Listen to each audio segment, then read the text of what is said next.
Yo, what's going on, everyone? It's Brian and Jim here with Drink a Beer and Play a Game, and welcome to another episode of the Power Hour. Yes, hello, everybody. Welcome to episode 154. Thank you for joining us tonight.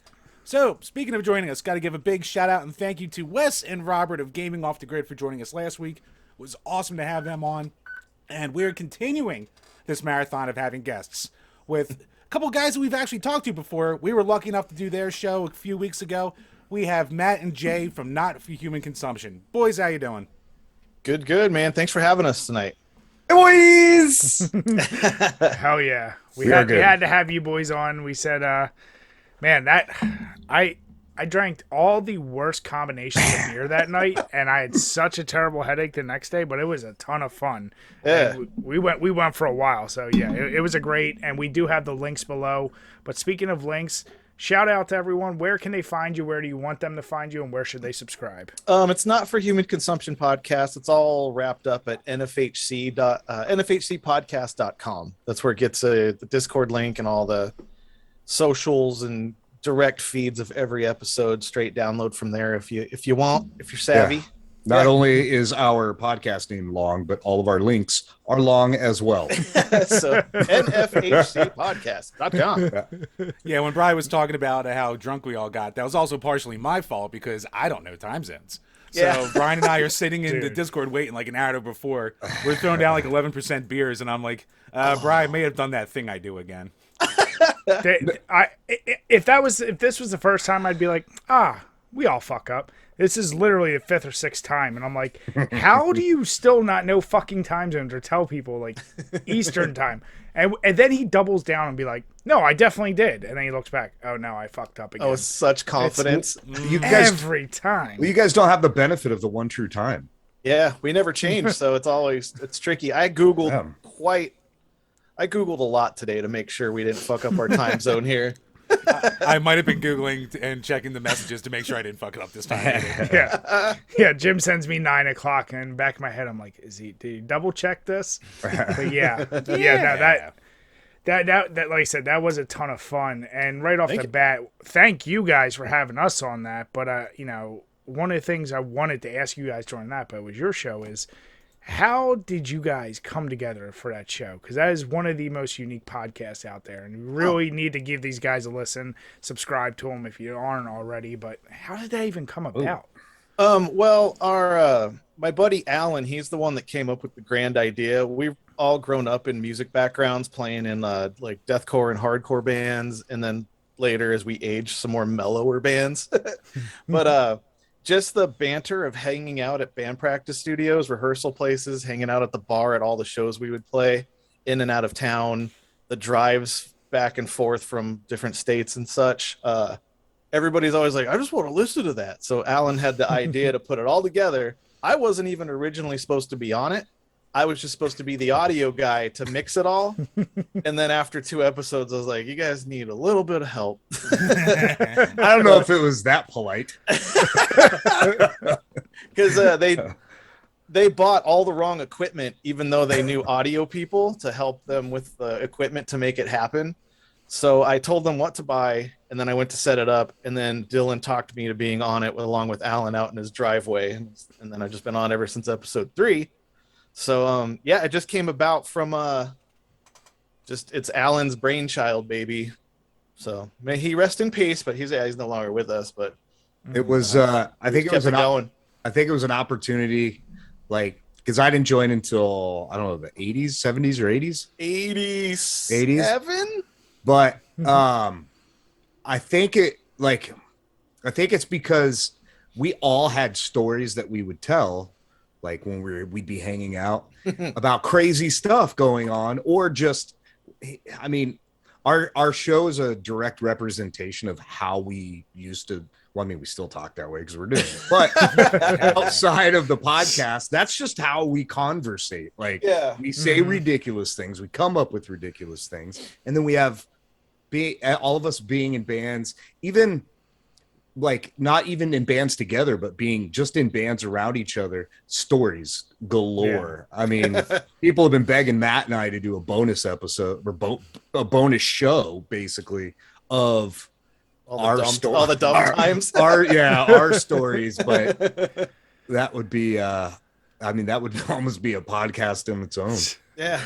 That's actually a great way to describe your show, because like before we came on, like I was more familiar with it, but Brian was like, "So what's their format like?" And I was like, "I don't know. They just kind of go off for a while, and then they hit the news stories of the weeks and kind of shit on them." But when you put it like, "Oh, it's like band practice banter," I'm like, "That's a perfect fucking description." Yeah.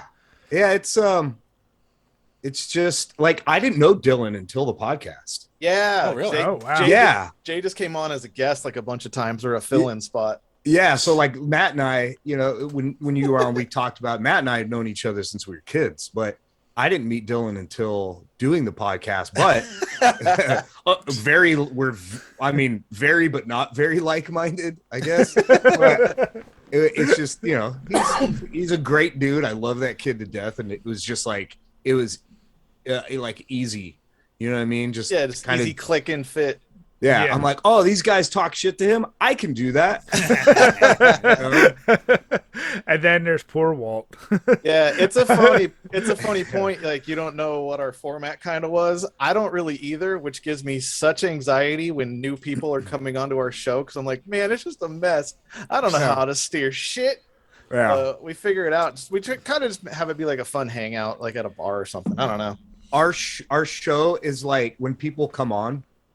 Our show for the guests is like, you ever seen that video in India where the train is flying by and people just get on? Yeah. That's That's how you do it for our guests. Like, look, the train's moving, so jump on whenever you can. So we were honored you guys wanted to come on and do it. So thanks for having us on your stuff, man. It was one of my favorite episodes. It was a ton of fun. And like I see. I did doing this podcast. I said it's one of the most fun things is getting to talk to other people. Just getting in conversations is really what it is all about. So yeah, I liked sitting there. Like obviously we're not there with you guys, but it felt like just sitting here drinking with you guys, bullshitting about whatever. I like that format, and I do like. There's something liberating about it's not like okay, we have to hit this and then this and then that. Like I do like the free flow of it. Yeah, no, that like you said, it was a lot of fun. Definitely can't wait to do it again. But yeah, absolutely. I know you guys. I mean, obviously, we're all drinkers, but also I know you're gamers. And sir. Matt, I see the little. Was that Castlevania going on in the background? Oh, that's Batman Returns on the SNES. But I'm like, you guys, as you said, you have a ton of stories, and people are calling for you guys to even have your own little niche thing. If you weren't talking bands or just general hanging out, what do you think is the biggest hobby that connects you to? Is it gaming? Because I know like that's what I was getting from the conversation with you two. Is like, okay, these two seem like the bigger guy. I almost felt bad because at a certain point I was like, I don't think Dylan plays games very much. He plays like he's like a one at a time game that's only shooters with no story mode. Anytime there's a story mode, he goes, these motherfuckers are chatty. Man, after my So Jay and I grew up playing games all the way from Tecmo Bowl and the NES, waiting for band practice to start because every bandmate's a loser in some right. So we were waiting for 4 hours at the studio.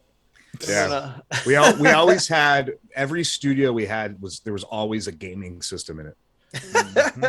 We used to have Mortal Kombat trilogy tournaments at my house growing up in high school. Once me and him said fuck high school.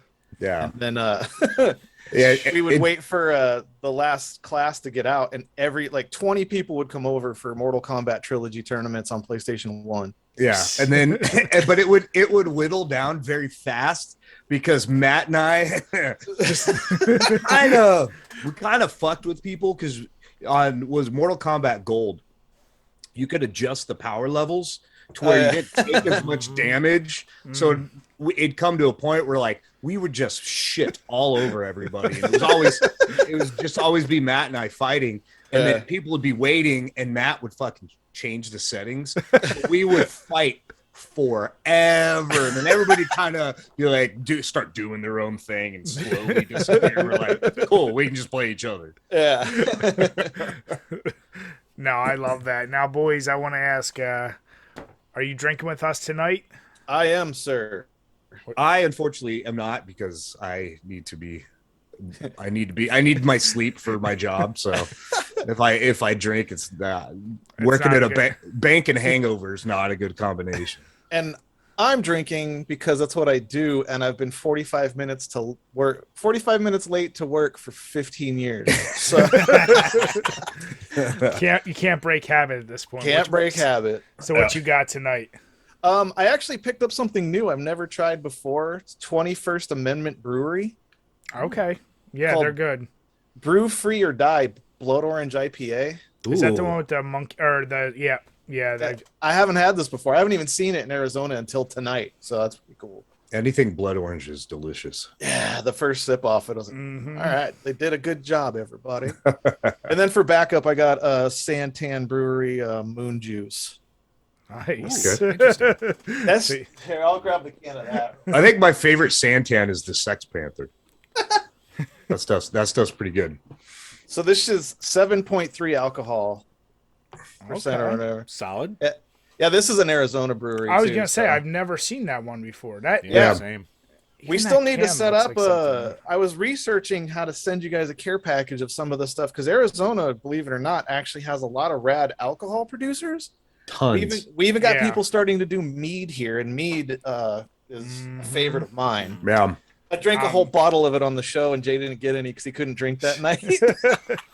I brought a bottle of that over my buddies yesterday, and we finished off the whole bottle, just me and him. So, dude, yeah, mead is Yeah. always, It's that's delicious. It goes And- down way too smooth. Yeah. And then Dylan complains that he didn't get any and he doesn't even drink. He's like, you fucking believe me? Like, Doesn't you count. tried It's to just drink. mead. You tried to drink that night. You had one sip of your golden drock and was all there. Yeah. Wow.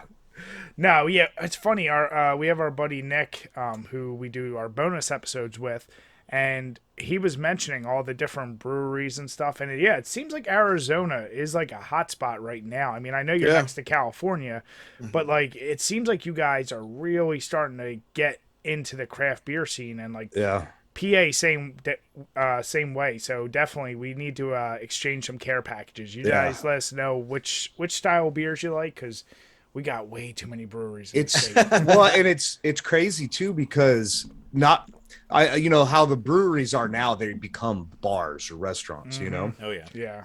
Well, it's same out here, but some of them are just like tiny, like a corner, and they've Oh, got yeah. patio with tables, and they're just doing small batch. Yep. Yeah, And did you guys get speakeasies that started up out there recently? So we got them, I want to say like 4 or 5 years ago. It was like a big, I almost want to say like, I'm not going to say they were inspired by that show, Boardwalk Empire, but I swear to God, like it seems to pop up after that. And especially in our center city, like that was the hot thing. There was like 4 or 5 like real popular ones. Now man. there's probably like 2 or 3 in the city. Yeah. But the microbrew scene, like Jay, like you were describing, I mean, shit. Yeah, it's like It's insane. people are like, it's easier. Yeah, we'll serve some food or like have a patio, have food trucks pull up. But the small batch shit, I almost feel at this point there's too much available. Like you want to try too much shit because Yeah. it's like, And it's what I like about the small batch places, it's fresh. You know what I mean? It hasn't been sitting, it hasn't been kegged up, sitting there, and the taste changing, and you know, whatever sediment there may be, just sitting at the bottom, and then it's like the flavor completely changes from the original. yeah. So the small batch plate, it's moving, you know. So Yeah. you're really getting, you know, it's small batch breweries are the draft of breweries compared to the bigger ones being the bottle or can. You know what I mean? It Oh, makes no, sense. absolutely. You know, like Yeah. because you know, I don't know. It's good. I like those places. And There's a we've big one. Oh, go ahead. Sorry. No, I was gonna say like, and we've always said like that's the thing is obviously being video game nerds like we all are is Yeah. we love the collection of shit and we love the ability to go out and get it. But Yeah. that's the thing that sucks is like when you do find that smaller brewery that makes it and then all of a sudden they discontinue it or move on to the next thing, you're like, shit, well I wish I could still get it. Like it almost leaves you wanting more. Yeah. Yeah. And Like that's the only- seasonals. exactly. Like Yeah. it's you know, obviously COVID, I think knocked out. I forget. I had the number there, but it was at least 10 to 15% of breweries like failed in Oh, PA. shit. So, but also like, I think the growth of breweries in PA was like 230%. Like Ooh, shit. the number of breweries just fucking is skyrocketing over the past 6 years. Because there's a ton of abandoned buildings now. Yeah, for real. People got kicked out. They're like, dude, I found this building on the cheap, dude. Foreclosure. All the What is suburbs it? It around was them. a school. It was for kindergartners. Dude, there were so many industrial parks like surrounding Philly, and even just all the old factories in Philly and shit like that. And they're all abandoned. And it's all crap like that. So people move to like all the garbage like suburbs, and like they get a huge square footage on the cheap and just set it up. All of a sudden, you have preschool IPA. Yeah, right. Dude, like you were talking about with the small batch stuff. Like even when like a small guy starts to take off, and then like they start like they do bigger batches of everything. Then like one of your favorite beers starts to get a little crappier over time, just because there's Every so much fucking more. time. Oh, Yeah, God. it's like because they so what I've noticed, or what I feel that I've noticed, I'm always wrong, but I feel like when the small batch breweries, you expect turnover, you know what I mean, and things fade away, and then you have these some of them that will try to, all of a sudden they have too many, and they're small, and the quality starts to go down. And you're like, I could have sworn the 15 other times I drank this, it was delicious. Yeah. You know? Or they secretly get purchased by Anheuser-Busch in the background under like some shell corporation bullshit. Like even big companies like Stella Stella did something different. It's like their beer, it doesn't taste this. It got sweet. Like there's it's like the it's like the tequila of French beers now. It's not good. No, all that shit, and it's like the delicate balance, and it's funny because we've talked to a few brewers, and the problem is you have that balance of one, you do want to grow, but at the same time, like right now, the hottest thing is, and it's been for many years, but it's like hazy IPAs are. If you're a brewery, you don't have at least one hazy IPA. So if you're a brewery and you start, you're like, maybe I just want to focus on lagers or other styles. Like you almost can't. And to your point, I wish because nobody will buy them. Exactly. Yeah. And it sucks because I'd rather have a brewery be like, you know what, we make 4 or 5 lagers that you don't typically see, and we make them really well. But no, because then people who only want to drink IPAs are never going to go there. So it kind of sucks. Yeah, you go to so you go to places like there's a place out here called Angel's Trumpet, and when you go in, they have a chalkboard. It's like 100 beers. Yeah, but it's always changing, right? But you'll see, and I'm not saying it's just Angel's Trumpet, but it's an example, but you'll see stuff like that, and it's hazy, sour IPA, all this stuff, and then it's all porter. Tiny little porter. And this little corner. I'm like, I had to read for 20 minutes to find a beer that I wanted. Because I don't at number 98 porter. I don't like hazies. I don't like sours. I'm not a big IPA fan. Like, if I do, it's 1 or 2, because then it just wrecks your palate, and you can't I can't taste anything else. But I don't know. I think that's why I find a good pocket of like stouts or porters, something like that, or imperials that I really like, and I kind of just stick to it. Like I know I've never had a bad one. I had one that was like chili that was not good. But I try to stick to that. But that's also why I prefer my whiskey and my scotch, because it's one company. They've been doing it for fucking ever, and it tastes great every single time, and nothing changes. I don't have to sit there and go, oh, is that a fucking hazy Irish? You know, like, no, it's just, you know, like they'll venture out. Like Jameson recently put out an orange Irish whiskey. So it's orange flavored. Yeah. So I saw it. I saw it at the store, and I was like, I was going to my buddy's. I missed his birthday, so I was going to get him a bottle of Proper 12 for his birthday, because it was his son's favorite whiskey, and his son just like recently passed away. So I got him that. I was going to get him the orange one, and I'm like, I don't like the other flavored ones really. I'm like, yeah, fuck it. I got him the regular, and then I'm like, I was going to get you the citrus one. He's like, bro, he calls it Jim Beam. I don't think he knows he's saying it wrong, but I'm all Beam? He's all no Bean. I'm like, I don't know what that is, but he's like, they have an orange one, and it tastes like an old fashioned.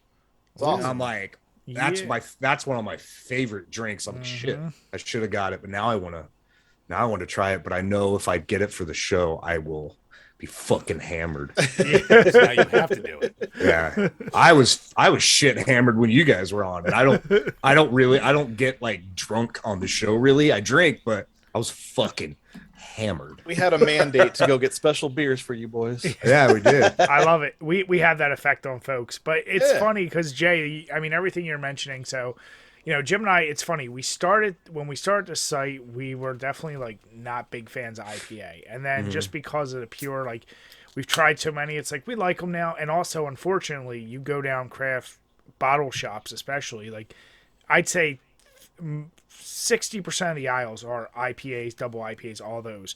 So we made a point, like one of the things we do is no IPA May. We specifically are like, don't drink it, like almost make a contest of it. But like I purposely, every time there's seasons of beers, I try everything else. So like tonight, I'm going with the Great Lakes Conway's Irish Ale. And the one year I tried every single Irish beer, Irish style beer.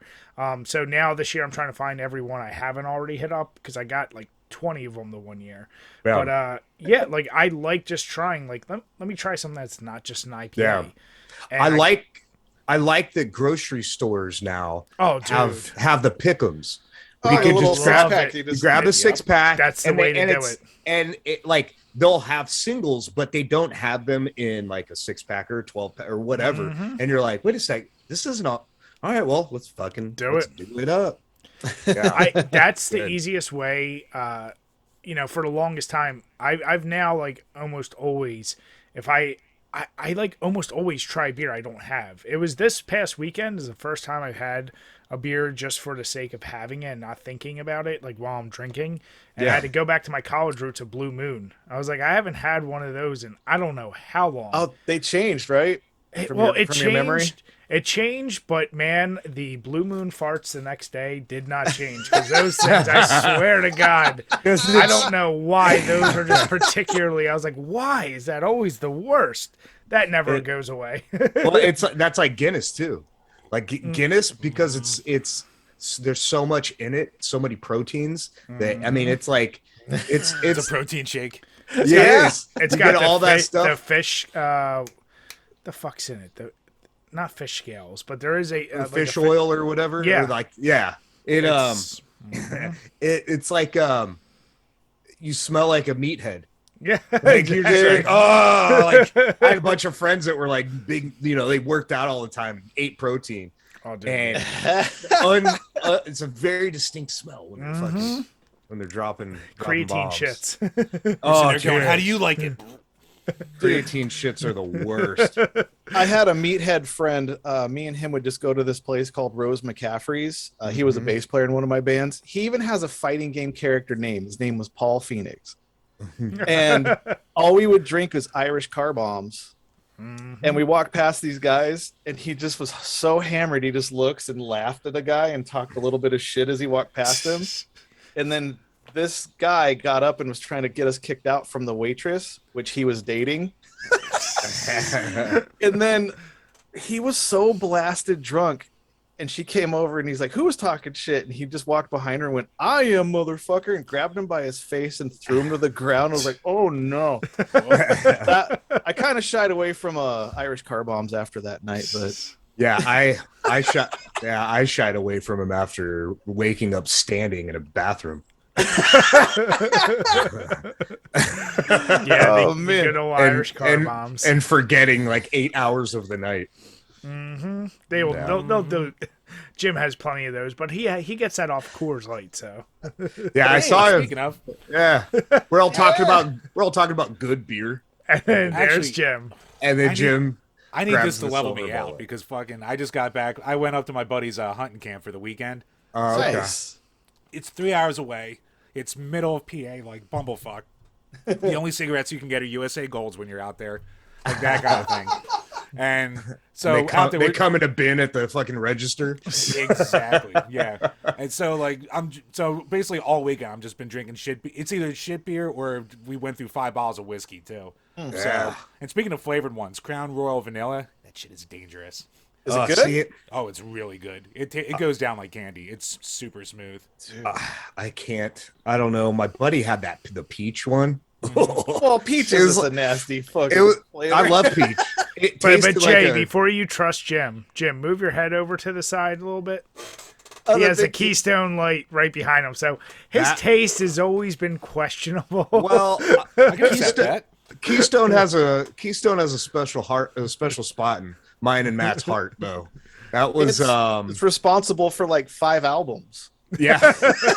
We You get 36 cans for $17. I know. Oh, well, back when we were kids, like 17, 18, you'd get an 18 pack for, I think it was like $8.99. Dude, we stole Right? the cardboard cutout of the guy with the mullet and the trucker hat and had him in the corner of the Stone. studio. Yeah, Keith Keith Stone. Stone. We had him in the corner of the studio. So we used to there was a band that we hung out with called Pelvic Meatloaf.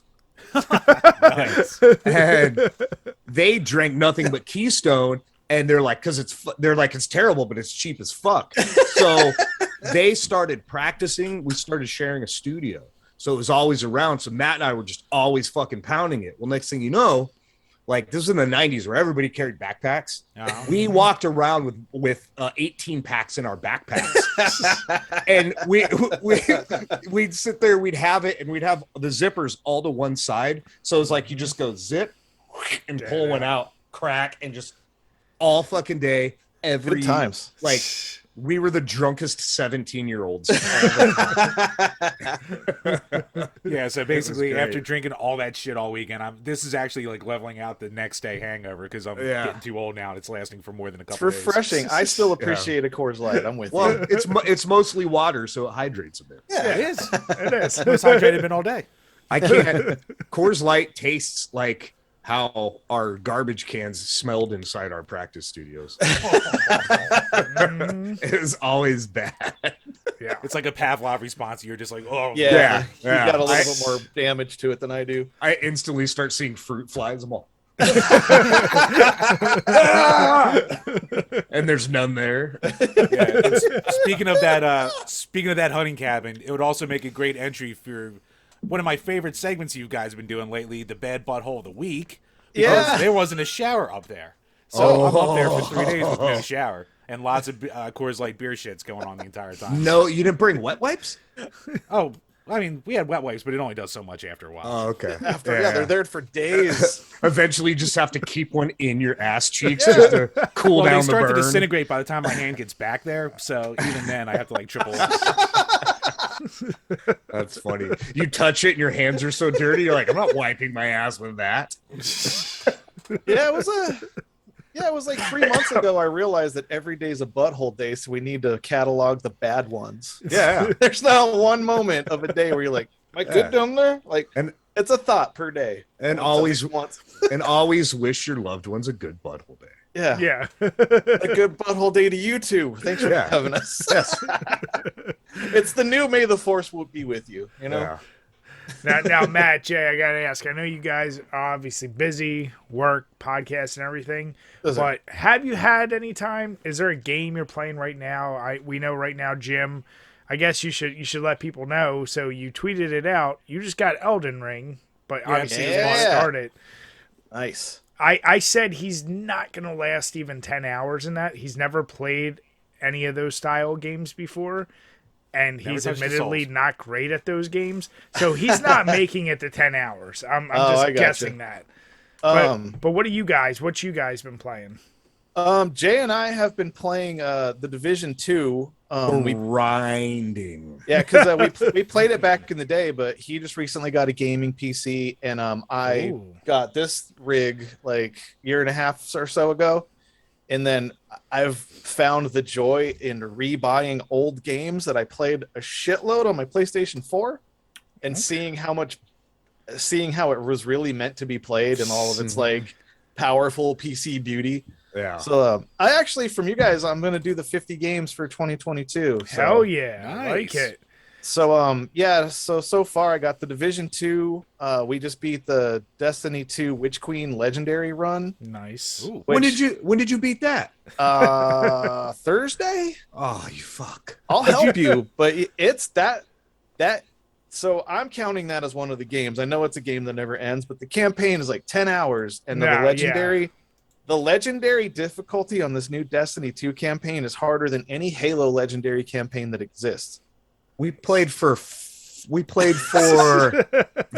Saturday during the day. We played a good 3-4 hours, and then Sunday That's all you did yesterday. Yeah, yesterday played for multiple hours as well, which I was going to take the day off because Matt and I played Division for like 6 hours. Yeah, 6 hours on stream. Yeah, but Damn. and I'm like on the second or third campaign. Yeah, campaign quest. It's really good now. Grinds. Like it's. Well, I so play good. with Dylan and our buddy Home Slice, and they're above me, so it's like I'm like in the back. I'm like, guys, I'm gonna snipe in the back. Yeah. I'm gonna shoot them once you guys come. Yeah, because if their breeze from walking past me touches me, I'm dead. So yeah, it's been a lot of Division, Destiny 2, and then yeah, that's like the current stuff that we've been grinding on. Also, I picked up over Christmas for like $12 the Avengers game that everybody apparently hates. I defended that game. I know it's grind and stupid heavy, but like back in the day, what the hell was the name of that game? Marvel Ultimate Alliance. Like, yes, yeah. It's Ultimate Alliance in a different like camera perspective, in a full 3D. Like that's all I want is to be able to play as the superheroes doing their shit.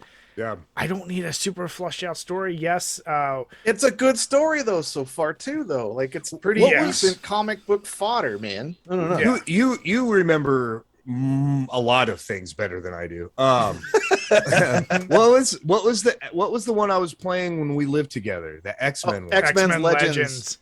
That game was so good. Like, that's what started the Ultimate Alliance kit. Yeah, that was their like beta test. Dude. I put so much time into that, and when it got to the part where he was on the astral plane and Professor X was walking, I was like, no fucking way. I'm like, this is awesome. Well, and that second game, so I never played a game like that. Jim had that game. That's why he's giving the face. So X-Men Legends 2, he lent to me. You know, he had a PS2 version. He lent it, and then I was at a buddy's house. I brought it, and then for whatever reason, he kept it and then turned around and sold it. And I told Jim, I was like, oh, yeah, that game is sold. So I went out and bought a new copy. I was like, this game is great, Jim. You really need to get it again. Yeah, you didn't buy me a copy back, fucker. This is when the game was brand new. But it was like 3 months old. But those games were so great. Yeah. And the new Marvel's Avengers, like, whatever. It has its issues, but at the same time, I'm absolutely fine with it. I got it on the PS4 at the time because I knew eventually it would get Spider-Man. Now, we just recently, Jim and I both just got PS5s. Nice, so I'm looking to like get back in. That's like on my list of the 50 games I want to beat this year, especially because Spider-Man's in it now. Like, dude, I think it's a fun game. How do games look on there?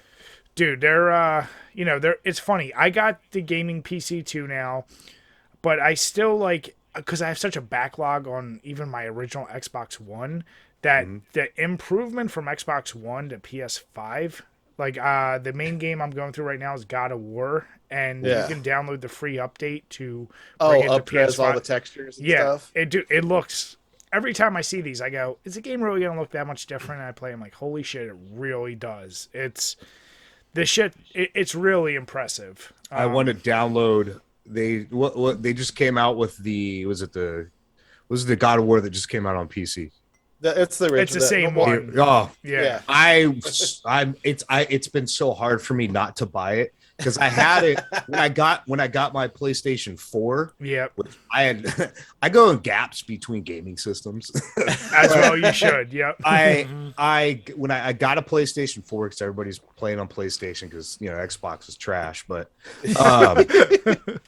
so it came with Horizon and God of War. Nice. And I never actually played God of War, but I watched Matt play it a lot. Like I would just sit in the back and like drink. And I got it and I couldn't fucking put it down. Dude. Yeah. And I blasted through it and now it's back out. And I'm like, all PC'd up, all beautiful. I'm trying to get into New York City on Division 2. We got people to save, and trying to save the universe as a guardian in Division or in Destiny. I'm like, if I do that, I'm not gonna play any of those other games. He's gonna vanish. Sorry guys, I got God of War to play. Yeah, I was gonna say, listen, Jay, the nine realms need you. You need to come back to God of War. No, It's funny. I was always a really big God of War fan. I fell off once PS3 started, so I played all the PS2 games. 3 was kind of weird, right? Well, yeah, it was all right. It just fell off because at that point, like the formula for all the original, I'll call him when he was in Greece and the Greek mythology, it was really just hack and slash mindless combos. Dude, the combat in this one, because you time shit, you can parry the right way. Dude, it's so much better, and I'm a huge fan of Norse mythology. So the story, like everything about it. As you said, Jay, the idea of can't put it down. Like last night, I was like, all right, I'll go down. The wife's asleep. I'm going to play like an hour or two. And it was like 1:30. I was like, holy shit, I've been playing this. Like, what the hell? Your fucking son comes out and starts fucking shooting arrows at me, boy. I'm like, I'm like, get him, boy. Yeah, you get that shit. The best NPC the AI companion in a game ever. It's so good. Like, he's so good. I was surprised. The reason why I liked watching that play is because I love Greek mythology. Like when I was younger, I knew fucking everything about it. I actually named one of our bands Rise of the Minotaur because I always thought that the Minotaur went out like a little bitch, it was his revenge run. Yeah, not on his own, but like he was just like, it's like, oh fuck, you're sleeping, let's stab him, Yep. So I named a band that, but. So that's why I liked watching him play. Like when he was fucking climbing the gods. Oh, dude! I'm like, dude, this is awesome. And then like which one was it where it was kind of like Dante's Inferno? So I think that was by the third one. Okay. It started getting a little more goofy. Yeah, because the second one stayed a little more true. Then there was Ascension on the PSP, I believe it was. No, Ascension was PS3. They was were it just PS3? Different. They were like, fuck, I forget the names of the PSP ones. I beat those ones too. Those ones were great. And it makes sense that they did this Norse one because of like it's how all gods are dead. No, because of how like culture is like Vikings came out, so everything became Vikings. All of a sudden there's documentaries, there's video games, everything is Vikings, so made sense for it to come out, but it's so good. I loved that especially when you're it's been a while since I played it, but that I think he's a demigod, the pissed off fucking son of the one who's like your main guy that you're fucking after because he I can't remember what his fucking name is, but like he gets in that fight scene with him where he's just smashing with Baldur.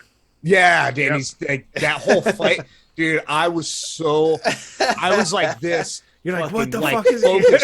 So hard on beating this guy, and I'm like, when it came to that cutscene, and he slammed him, fucking get him off, fuck that fucking smash that dude. Jay's also an MMA fan, so he's like... that's what. Dude. I was like, I felt like I was watching a UFC fight. Well, dude, it's so funny. I mean, but I hate the UFC games. They're terrible, dude. The last good UFC game to me was 2010. Or like it was the Xbox 360 or PS3 era of games. The new ones I don't like as much. But no, I liked Wrestling Stars better on fucking Nintendo or whatever that one was called. But no, Jay, one question: since you did like Greek mythology and you like Norse, did you ever play Age of Mythology? Mm-mm. Okay. Do you like RTSs at all? Like Age of Empires or anything, or like even StarCraft or anything like that? No. What was it? Did we used to play StarCraft? Was that? Oh, that was Phantasy Star. No. I went. So there was a big gap, like multiple years, where I played no video games whatsoever.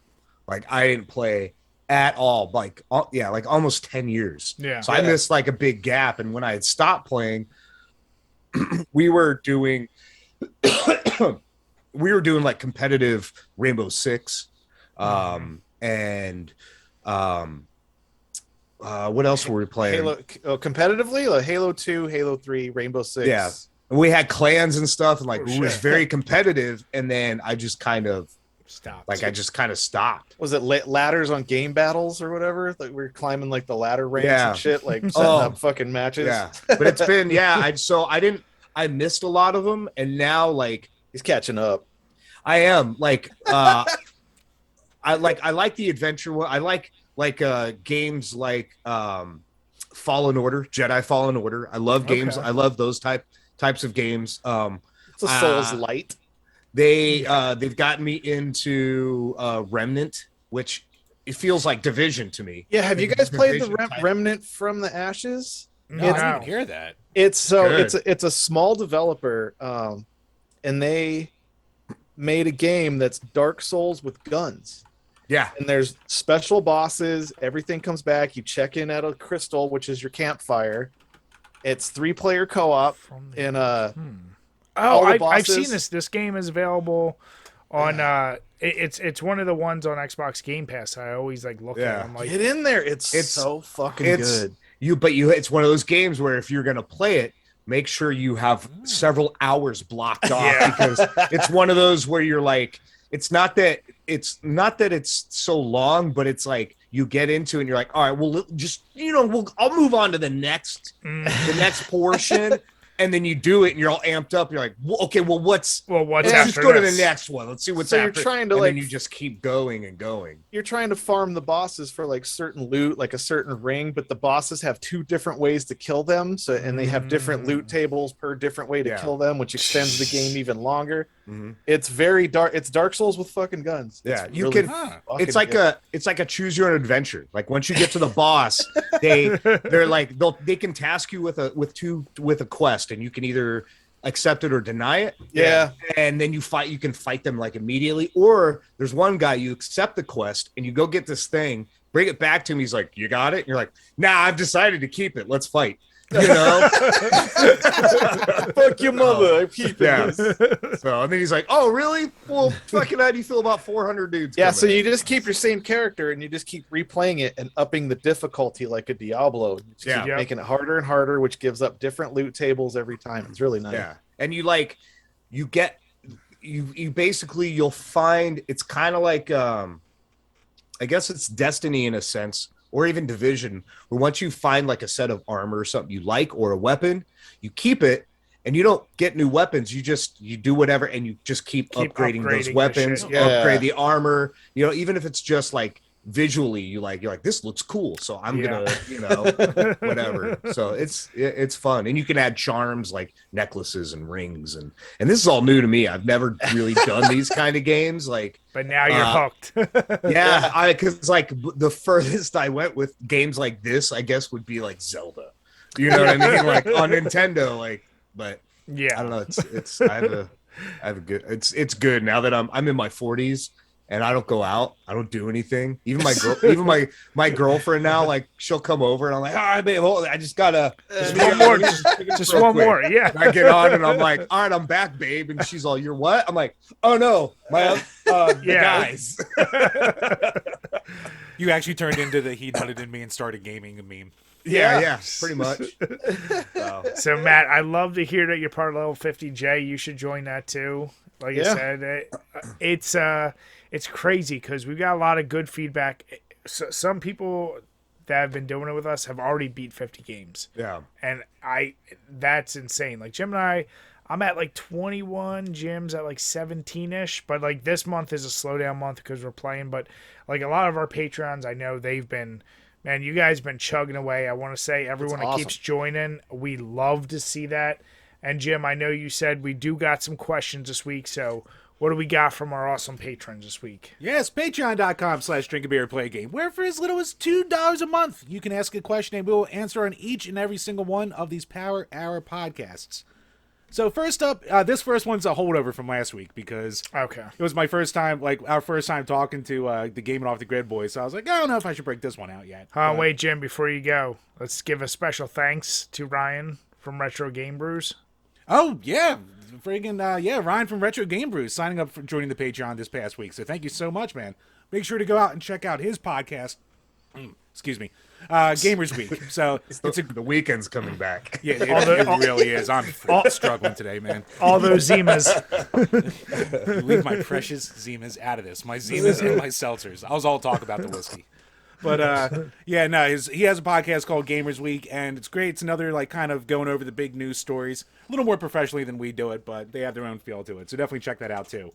But going to the first question from Alex Perez.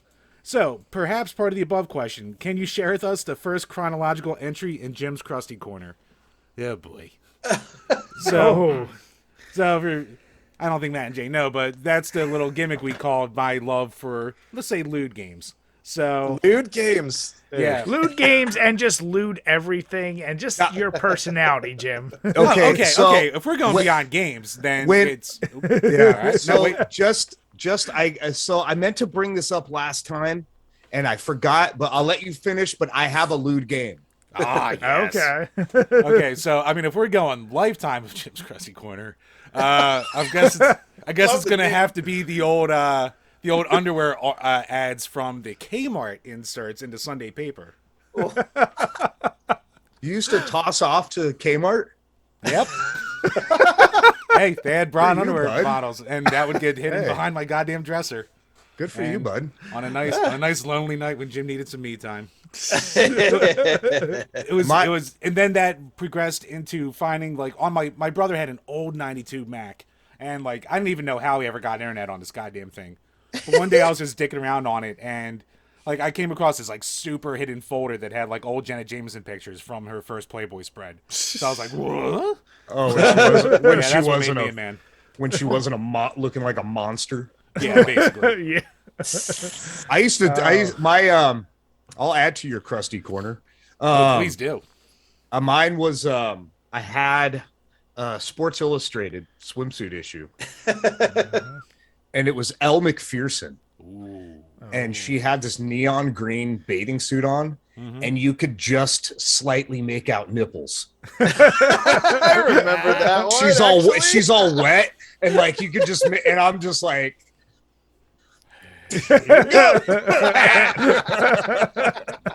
Yeah, it was good. Nice. But then I had to put it back out in the living room, so I couldn't crumple the pages. Sorry, Mom. Yeah, right. Back in the day when you had to figure out how to work the VCR down to the second for your dad's old tapes. Oh, I couldn't do my dad's old tapes. He'd be pissed if I recorded Rambo. Where's my Rambo VHS? But Jim, Alex, I'm sure meant for gaming. What was the first Ludesh game? I think it had to be Strip Fighter. Really? Fighter? Yeah, That's Strip your Fighter first one? The first one that I like owned, and actually for that played because I played that on an emulator like 15 years ago. So yeah, Strip Fighter 2 on the PC Engine. So as you would expect, fuck. As you would expect, a what do you call it? A nudie remake of Street Fighter 2. And yeah, That's great. it's actually a better fighting game than you would expect. And yeah, the reward for winning fights is just women taking their Titties? clothes off. Nice. No, shit. the moves. It is funny. We played that game, and as soon as Jim told me he's like Strip Fighter, I was like, "What the fuck, really?" And then you play it, and like during the early '90s, obviously there was a shit ton of the Street Fighter 2 clones. It is sad that it does control better than a lot of them, and there's something about doing like a big titty tornado to like hit your opponents, or like it was Imagine just like, Zangief, but with Yeah, tits. it's the Zangief. it was just tit spin. ridiculous. Yep. You're like, what is this Did the game? tits stretch out to where his fists were? That's what I pictured. They're level is a 5 tit tornado. hangers. Level 5 hangers. Jesus. So Alex, no, that is it's a fascinating question, but Jim's And of course, Krusty Corner is Good old JD Maines had to follow it up with an entire corner. Jim used a bathroom like the rest of us married fools. That's what I do now.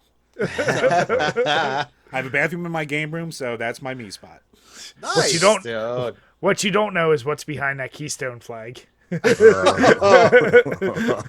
sentient sock. Okay, so So you got a sex doll back there, like a lifelike one? no, not here, but what do you call it? Now, now that you bring that up, that reminds me, like a buddy of mine from an old band. He told me a story one time where like his go-to would be like just on his bed, but he would as he's like finishing, he would just shoot off the back of the bed, just on the What? wall that was next Against to the him. wall? Yeah. On the wall? No, it gets better. So Oh my god. so he would just do that and not think anything of it. So Honey, your paint is melting. now that you mention it. So years later, like his parents start to help him like move around shit in his room to like remodel it, and they move the God. fucking bed, and all of a sudden it's just like brown crust all around the fucking line of Oh, it Jesus. oxidized. it. Yeah, oxidized and calcified. He had like stalactites shooting off Oh, so Jesus Christ. if Is I it- may add something to play for your crusty corner, Mm-hmm. Jay's the only one that had this game that I ever knew of. We're ancient dudes. In 1982, for the Atari 2600, Custer's revenge. released the game Beat 'em and Eat 'em. Beat him Oh, and you eat had 'em. that? Yep. Yeah, Jay had Beat 'em and Eat 'em, and we were fucking like, wait, On the what? on the Atari. Yes. it. Yep. Do you still Yeah. have Like- that? Oh no, that was so. It's probably worse. What, than did you wear it cash, out? man. I don't know what happened to. I don't know what happened to my Atari. I still have my Yars Revenge. It's actually in a drawer right now, right on the other side of my room. But I don't know. I couldn't tell you what happened to my Atari. Like I had it until I was a teenager. So I don't know what happened to it. I couldn't. I mean, it's just like it vanished It's into just the one of ether. those. It's gone. Yeah, Yeah. just one of those things. Like whatever fucking happened to you know. It's So, like I don't- we've seen. It's funny because we saw videos like AVGN and other people cover it, but those Atari games, like that was such a weird time of like anything could get released for it Yeah. out to Yeah. the public, and there's a whole slew of them. But the Beat 'em Eat 'em was like that's probably the most ridiculous of all those Atari Yeah. games. You're just. It was like. Was it three? I think it was three dudes. You're on jerking a off. you're on a sky rise. Yeah. Yeah, and you're and it's a You naked control the women blonde. catching the load. Yeah, and they totally have bush, Yeah. Oh, They yeah. do. and they're just walking around trying to catch load. It's like reverse asteroid, or Yeah. not a reverse. Yeah, It was the Space original. Invaders. It's It was the reverse Space original. Invaders. It was the original Load Runner. Yeah. Dude, oh man, that sucked. You know what? It's funny. And those are like- worth money now too. Those are big I time bet. collector's items. Oh yeah, yeah. That's what we need to do. We need to test out a Twitch streaming guides and see if we can just do all Atari porn games one night. Got to put those Patreon dollars to good use. Wait till you hear our new episode. You can hear how I almost beat him and eat him to myself. Yeah. Tune in Tuesday. NFHCpodcast.com.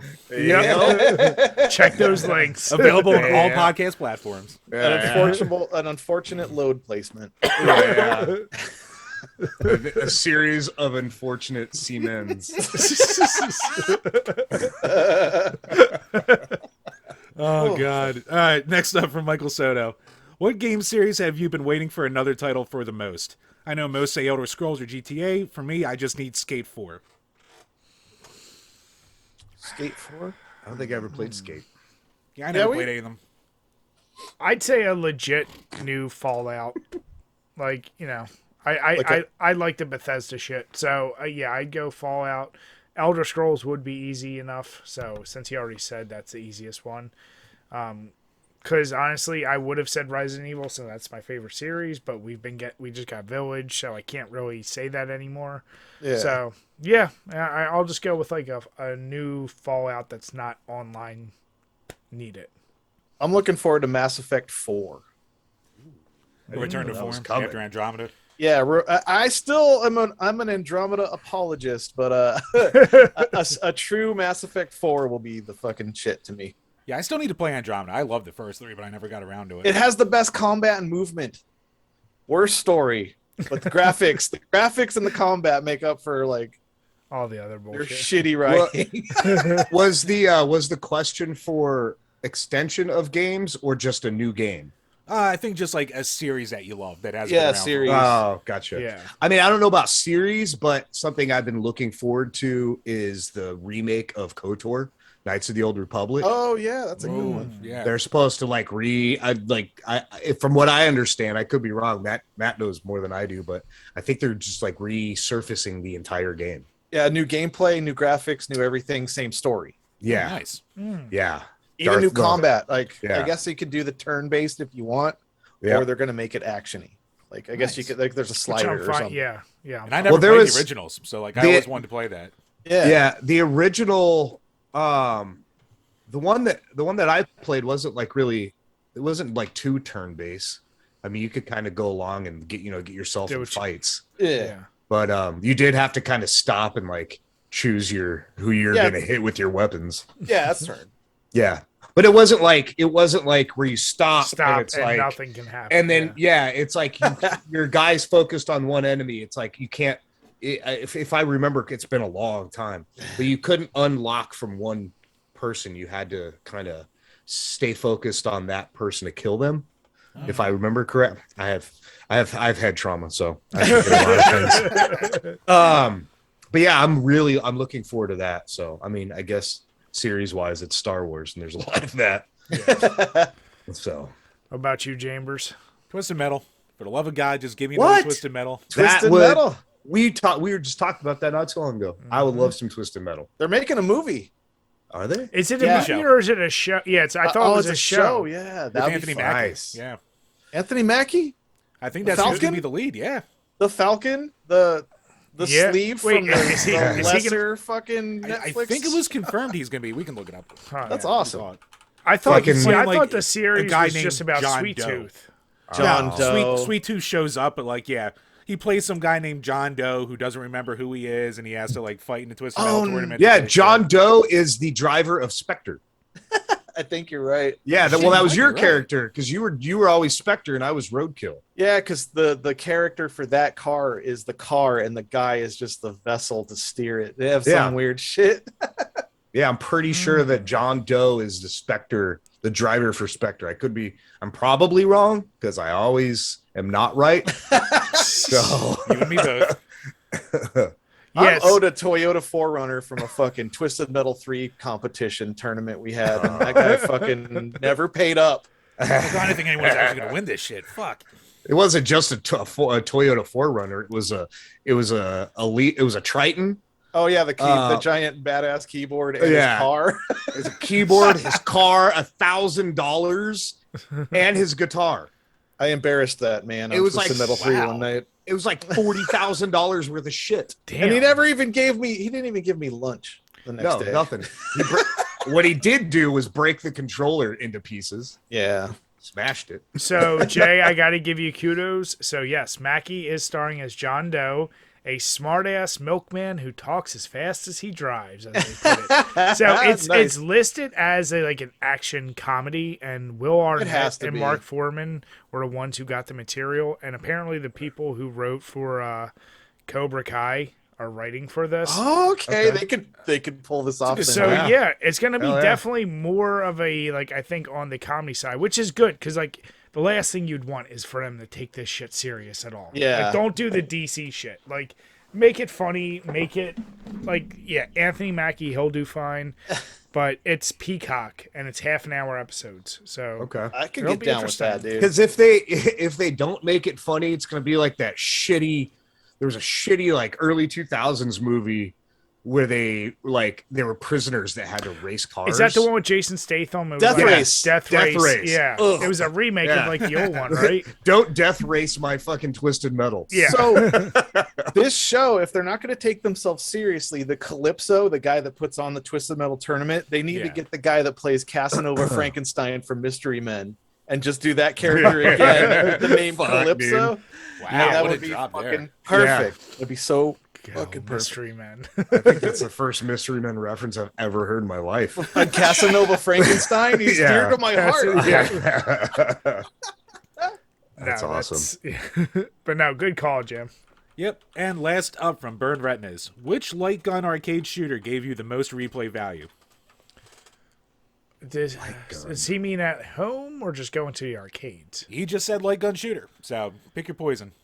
Any time crisis game. Yeah, I would say The duck that or mechanic. House of Dead are the two I would go to the most. Aerosmith Revolution. Yeah, we were just Son of talking. a Nice. bitch. That fucking that game was fucking awesome. It I don't was care. actually. Music was terrible. but you're fucking slaying fools with CDs. Come on. Your gun is a CD launcher. But that was a good game. It was. A good game. Good old Revolution X. Yeah, I'm thinking like the only other like light gun game. See, honestly, past the Super NES, and I never had the full blaster myself. Like I had a buddy who had it. I never got light guns. I did get Time Crisis, the game for the PS1 with the legit, like, you know, you can cock pedal? back. Yeah. Yeah, it was the full setup.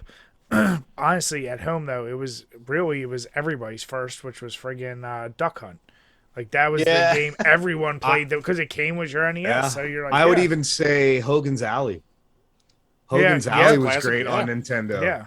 Yeah. That's a better shooter anyway. But, you know, at the arcades, I always went Time Crisis, House of the Dead, or the whatever the sniper game was.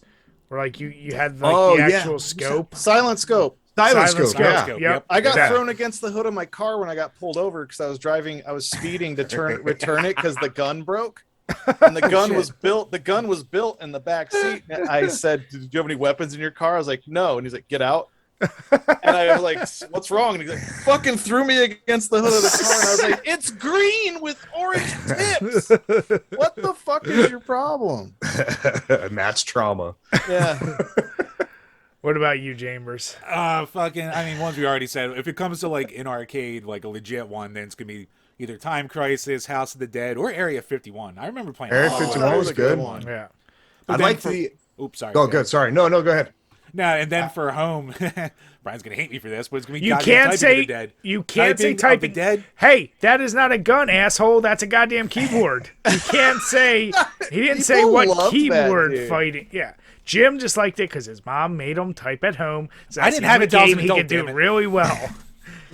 He's like, No. he was tired of losing at every drinking game we would make. He's like, oh, I got a game. We can type against each other. I was like, that sounds terrible.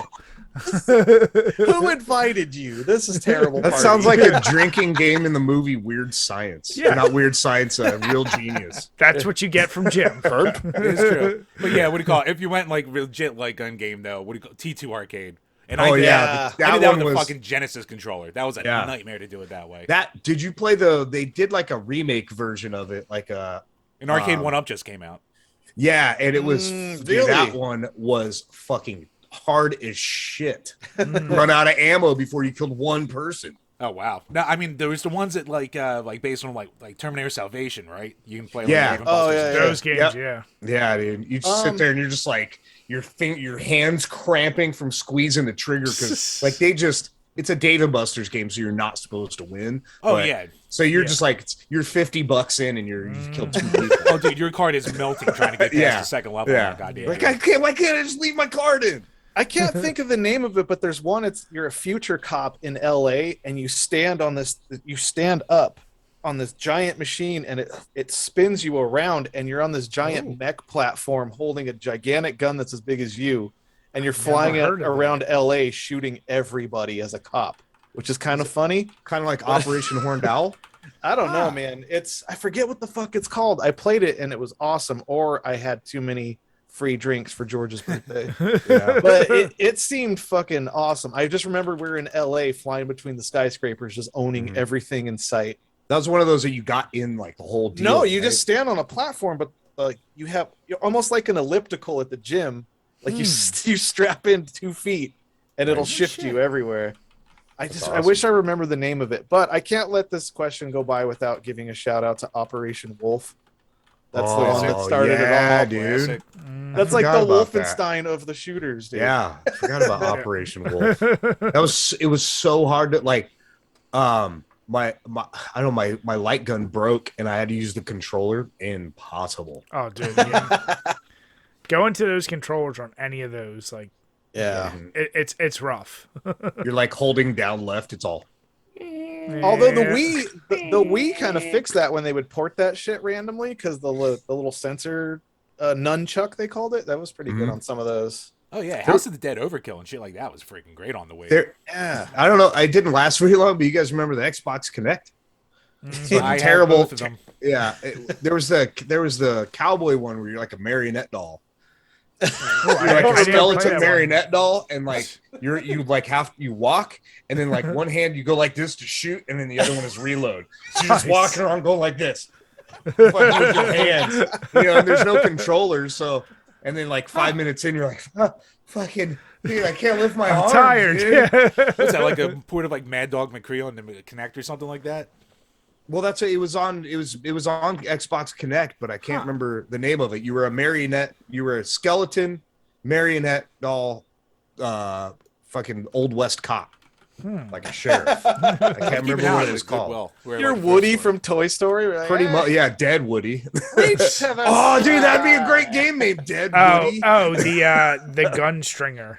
Gunstringer. That's what Yeah. it is. I used to play with my daughter.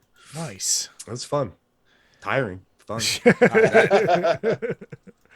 No, that's a great question. But yeah, those games. It's been so long since I've been to an arcade and played a legit light gun. Makes me miss that shit. The Jurassic Park one was cool too. Where you actually sat in a Jeep in the and you're thing. like this, Yep. like, shredding dinosaurs. it's pretty fun. Yeah. Yeah. But yeah, that wraps up the questions for this week. So once again, thank you to all of our patrons for the questions. If you want to drop a question in there, head on over to patreon.com/DrinkABeerandPlayAGame, where for $5 and up, you get a game review request and access to our bonus episodes. $10 lets you... Oh my God. $10 lets you use us as your billboard Jim, for you your were content. playing Beat 'em and Eat 'em at the camp. You ate too much. And then he woke up. Yeah. He's like, what is all over me? It's working its way back out. They were playing Gaitari. That's why I had to be out of cell phone range. No one must know. Sounds like Brian needs to take over all the talking. You're about to, Yeah, right. I need to get some more Coors Lights and hydrate. you're about to maybe become an NFHC barf broad on your show. It's oxidizing in the back of his throat now. Just like his wall. Yeah. You can No, taste but Back wall. old Coors. we truly appreciate all you patrons. We truly do. Thank you. Get those questions. Make sure, especially Get in there. if you're new, get them in there. Get your questions. You earned it. We appreciate the support, and we love you all. Thank you, guys. All right, Chambers, so I know you got some interesting articles we weren't able to get to last week, and a lot of shit's happened in between last week and this week. So we'll get started off with one of the fucking dumbest ones I've ever heard coming from Konami. Why don't you explain to everyone? All right, so anyone who knows anything about Konami over the past few years knows they've pretty much turned from like one of the best developers ever into like a dumpster fire. Yes. Like they never touch their IPs. All they do is make fucking pachinko machines at this point, and anything they put out is just been utter garbage. So apparently they've gotten really lax with their websites too, because apparently they let the domain for the Silent Hill website lapse. And of course, one intrepid individual found it, figured it out, immediately bought it, and of course had to make a troll out of it.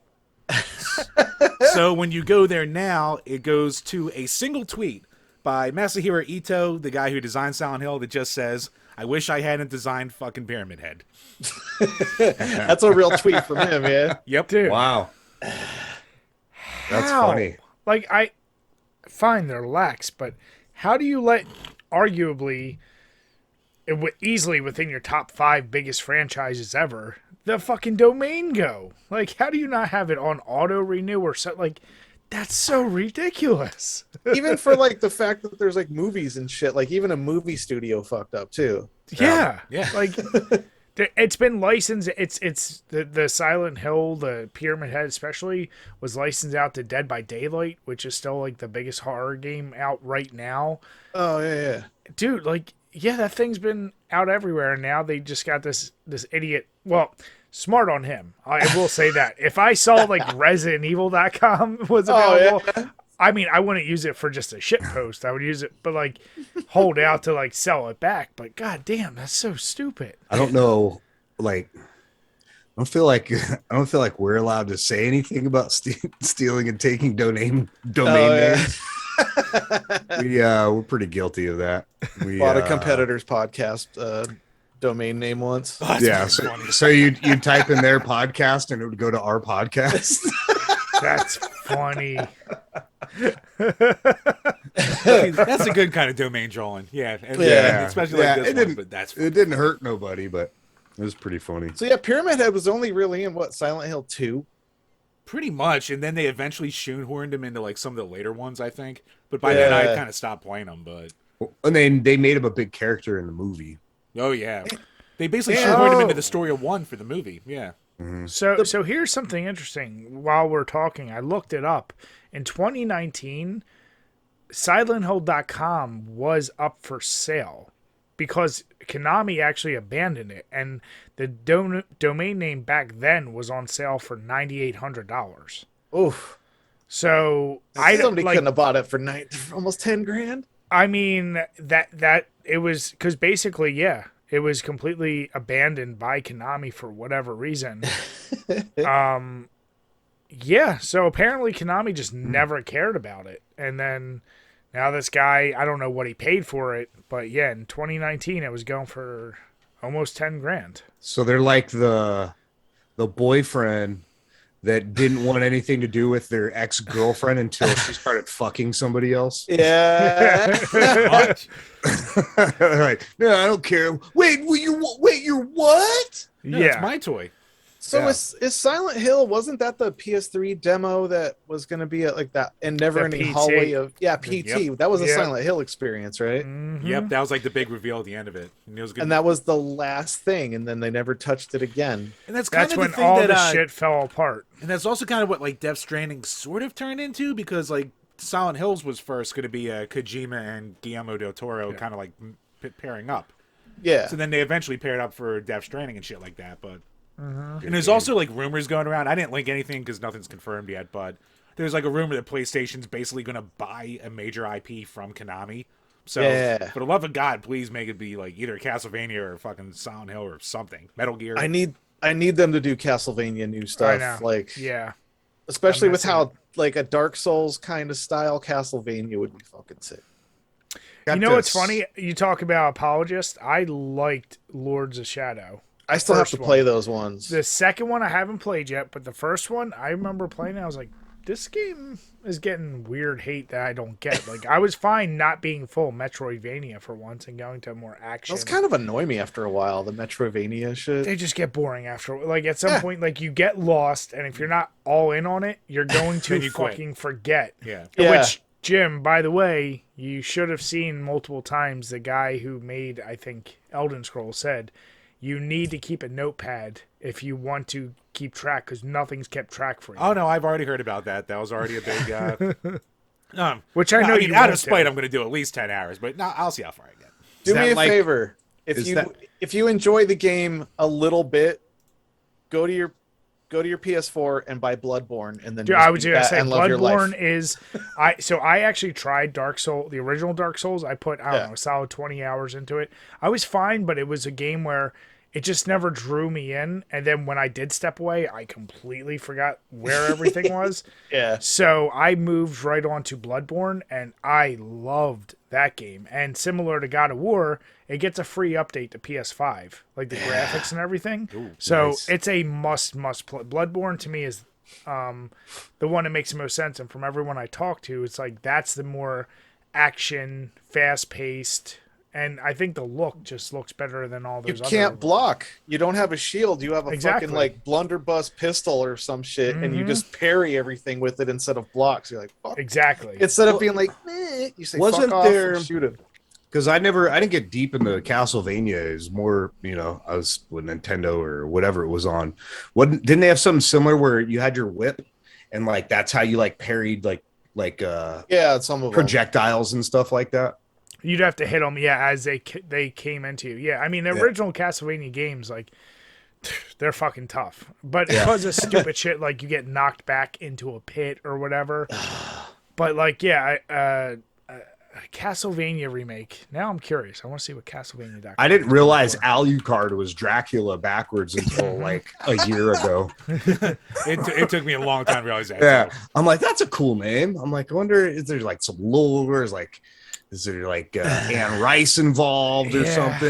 And it's just Dracula backward. I'm like, The first time I saw that what an was from the Universal horror movies from Son of Dracula. yeah. Oh, shit. And they had it that in that movie, his name was Alucard, and they saw it in the mirror. They're like, that's Dracula back here. And it's also put on in the Monster Squad. And so nice. it's kind of an Easter egg. They're like, someone called for you. His name was Alucard, and like they saw it on the board. So that's funny that you mentioned that, because it was because of Monster Squad. Even though I've seen that movie a million times as a kid, I just like recently watched it like a year ago. I was like, no shit. It was on like Amazon Prime or something. Great. And I'm like, fucking Monster Squad. Wolfman's got nards. Damn right. So I put it on, and they said that they're all alley, and I'm like, holy shit! And like it all fucking clicked. I'm like, oh wow. I'm an idiot. I have a quick 50 games in 2022 question. Yes. Yeah. Does beating Castlevania Bloodlines with each character count as 2 games? Yes. Okay. Yeah. If you go through all the way, any game. The only games we say you got to do multiple characters are like fighting games. Yeah. Because those are like so short. Like you got to at least get a couple run throughs. Oh, gotcha. Yeah, like I'm doing I actually have to, before I did, go into Elden Ring, I got to finish off Street Fighter 5. And actually, thank you, Matt, for your recommendations, because like those characters are fun, right? They are fun. Amy and fucking. Is it? So Rashid. I guess I have a 50 game question too. Then, does it only count if you're doing it solo? No. Nope. Okay. No, I helped Jim beat Aliens Fire Squad. Fire Team Elite. I can never remember. That game's the fucking fun. name. It It's is. a lot got of shit on, but it's stupid fun. fun. Yeah. No, basically, and here's the deal. There's nothing like doesn't matter. Play it on easy. Do whatever you want to do. Yeah. Even if it's games you've beat in the past, like Jim, a good amount of his games are already games he used to play.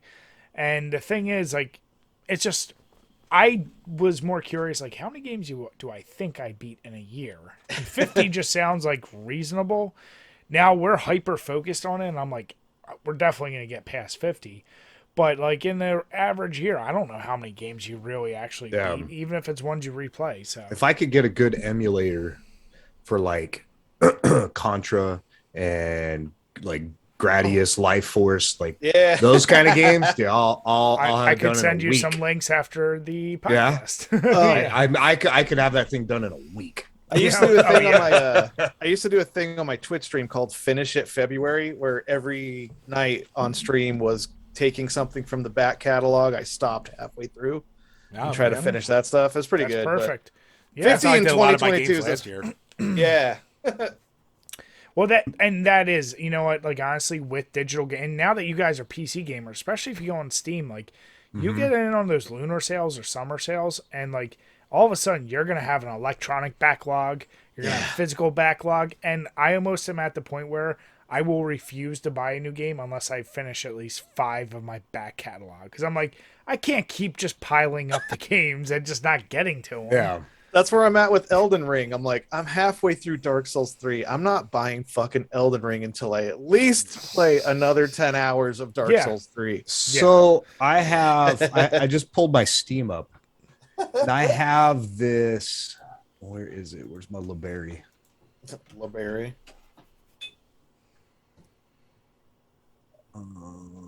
It's taking a minute. Everything does. Take your time. Wait, was it on? What's? I think it was on Steam. That emulator that I downloaded that has. That's on Epic. Is it on Epic? Okay. Yeah, I can't remember what it's there's an called. emulator on Epic that was free that basically you get all the games, but they charge you like it's an arcade. Yeah. So you get free tokens. You earn free tokens, but if you run out, they're like, give us 25 cents. Well, so actually, what happens is, because I've been playing on it, because it has Smash TV. Nice. So what? Yeah, it's called Antstream Arcade. Oh, I have heard of that. Okay, that's what. And that's it's got some shit. Like, it's got all types of platforms. It's got Intellivision games, and like it's got a bunch of stuff. But so what happens when you play it is they give you like 100 or 1,000 gems, right? Yeah. And each game is a certain amount. It's like how many, and every time you have to, gems are basically like the coins, like he said. But as you play the game, if you do well, you earn more gems.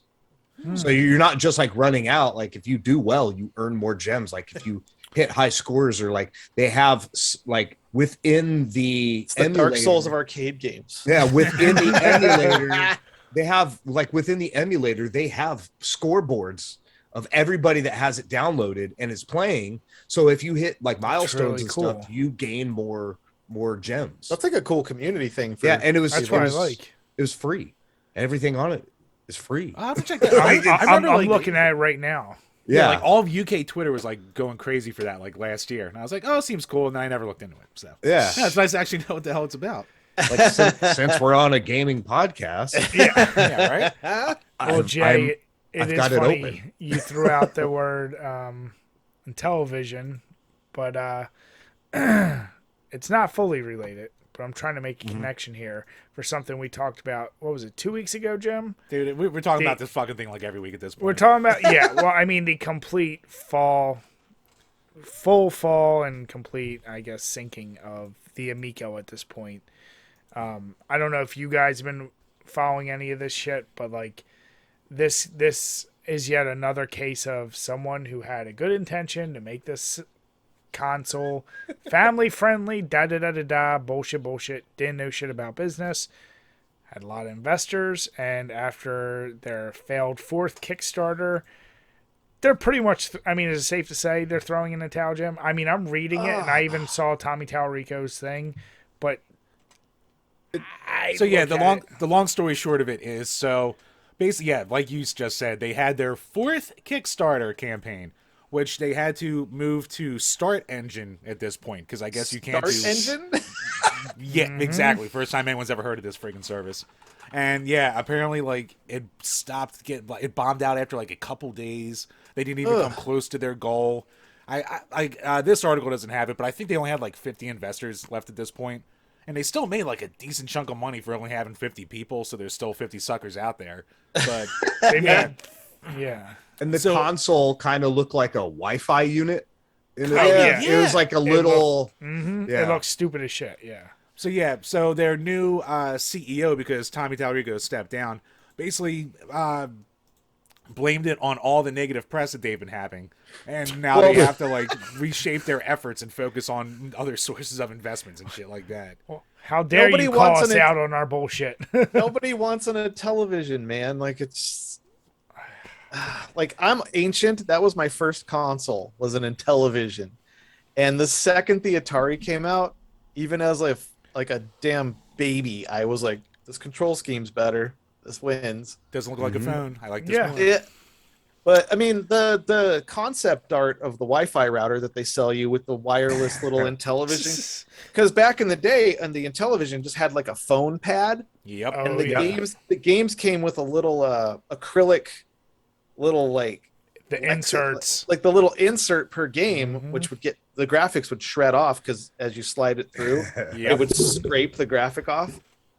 But now it's just a screen, which would be kind of cool, but nobody wants to hold basically another phone to control the fucking game. I don't know. The controllers on that thing look like all like the new cars, their center console gear shifts. It does. Yep. That little knobby. Yep. Yeah. I mean, it does look kind of nice, but like, I don't know, like nobody wants to play that shit. It's just like I said at the beginning, and Jim and I have been following this. I'm sad for the people that invested, that really want to see it go well. Like, unfortunately, though, this is in a string of how many consoles over the past decade have tried to be Kickstartered, every way of public funding possible, and how many have made it a success? None. Fucking none. GameStick, Ouya, Coleco Chameleon. It's hard to jump back into this this market with either revamping something or trying to come up with something new. Like I don't hear shit about that Stadia.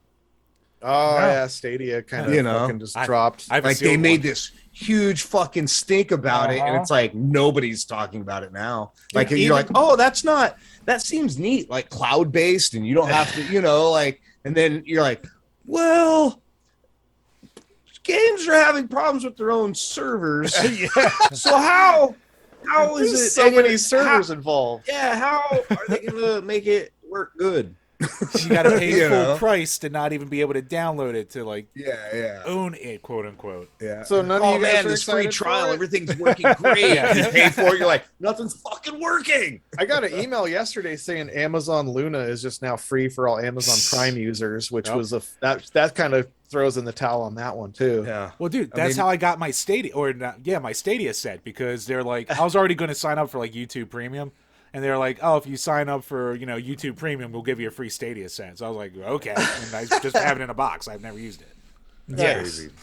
But yeah, No, but but- the good news continues, because after that, they were supposed to make a statement at the end of February, which they never made, and then a week and a half later, the guy running it now goes, so as we continue to work with Start Engine on a new deal structure, we agreed to maintain a quiet period while negotiating.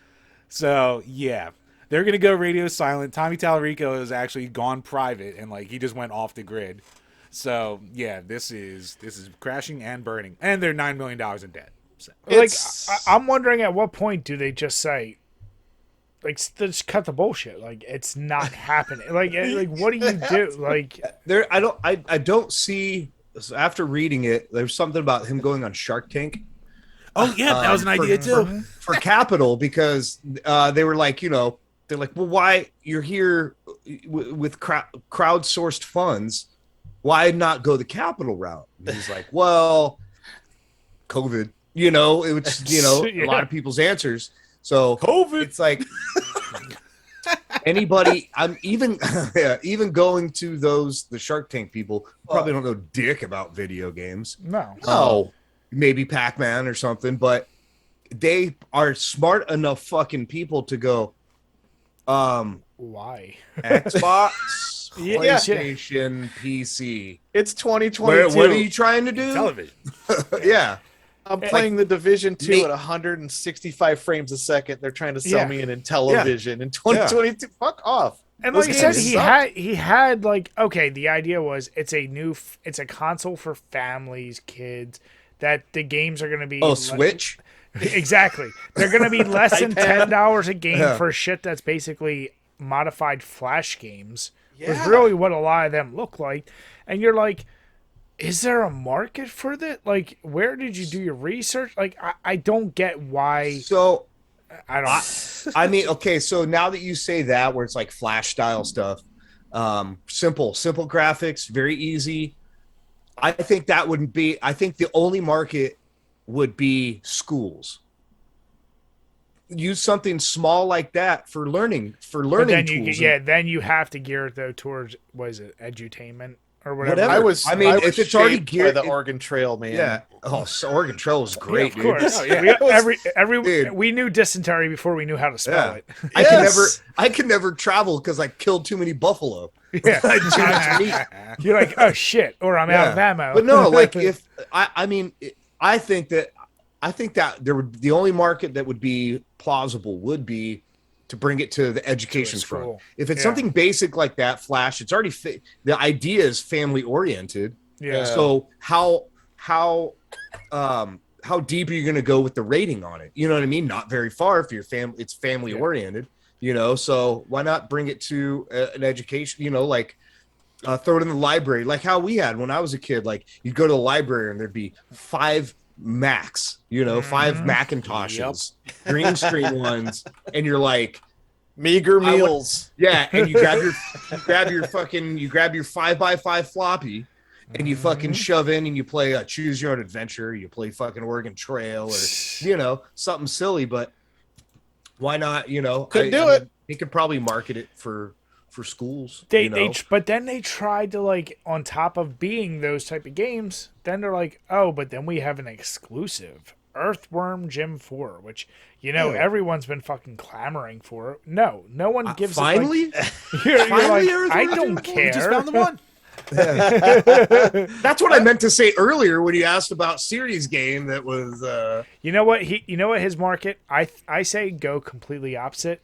go to Jim's Krusty Corner, bring back Beat 'em and Eat 'em, all the Atari games. Oh, dude, those There controllers you look go. pretty slick. Yeah. That doesn't look like the type of controller you can use with sweaty Fucking palms. feed him and keister him, dude. All he does is put up like some gyro sensors to a fleshlight and add Yeah. that as your thing. And Isn't there you go. isn't the Earthworm Jim creator guy like a QAnon dude now? Isn't he some Is he? weirdo? I I think he's some kind of weirdo now. Yeah, he is, and like it's a weird deal because like he's not actually involved in the game side. Like he sold his shares of the game so he could make like the comic book now going forward. So like he actually has no say with the game, but the game like it has a startup screen and that's it. So that's if they gear this towards the Krusty Corner, Jim like Krusty you said, Corner, like so. there's like you can use one as a fleshlight. But what if they have like you can get this extra set where it's like one's like an insertable vibration? Yeah, Jake can insert his Yep. on my controller. Yeah. and tickle him. but they look similar. So you're like, all right, start the game, and you're like, my controller's not working. You're like, oh, that's the butt plug. Yeah. You know, like Exactly. Like, oh, that's why it's just You're not like, oh, stopping it's the wrong buzzing one. in my hand. Yeah, Oh, you get a cock ring and then you use the wheel thing and just spin. yeah. Make a Like you race sit out of there, it. you're like this. You're all. I think the only people interested in this console are the guys that bought the Atari speaker hats for $130. Oh, I remember those fucking things. And you know what? You're 100% right because at first, like the guys on Atari Age, they were all over this fucking thing. Plus a Bluetooth speaker hat, Jay, for $130. Yeah, Atari Yep. tried to come back. They were gonna do like the little mini console, and then it just devolved into a hat with Bluetooth speakers with an Atari logo on it. It's And a I think big they sold mess. out Weird. too. Like they didn't do a ton of them, but I think it sold. Speaking of Atari fucking memorabilia or fucking accessories, dude. So my sister would always get me like little things, like fun stuff. She got me like an old Atari like controller for your keychain, but it's like this. It's almost the big. size of the controller. I'm like, I can't put that. What? It's just gonna hang out of my pocket. And then when she got me an Atari belt buckle, I'm not even lying, dude. I'm like, I can't even sit down with this thing. I'm like, I put it. I'm like, ah. It like cuts my. It's like They it was tried up to to my become a belly clothing button. Yeah. brand, dude. It's weird. It was like she got. I'm sure she got like Hot Topic or fucking Spencer. I don't know, something. So it sits in a drawer with all the other things that didn't quite work out. All the thanks, gifts. Yeah. The 400 necklaces and watches my nieces got me. I'm like, oh, Fuck. Awesome. I only wear them when I see you. I said I just feel bad for, unfortunately, as we said, over they're $9 million in debt. I don't know how much they've actually been backed, but there's probably been people that dropped. Like Jim, I know you watch a lot more of the Smash JT videos. Like, Yeah. I thought the one I saw, didn't he drop like $10K into this He shit? put 10 grand into it. Like that's like Crazy. I mean, he made a fuckload of money off of GameStop. Like he got in when that was down to like $2. So when that shot to the moon, like Oh, he just threw funny money around. he kind of threw some funny money around. Yeah, Well, but like so 10K trying to is still 10K. It's trying to still- revamp this. I mean, you gotta kind of think that this guy didn't do any research to find out if it was valid in the market. You know what I mean? Because like as we're talking, I have this this ant stream pulled up, yeah.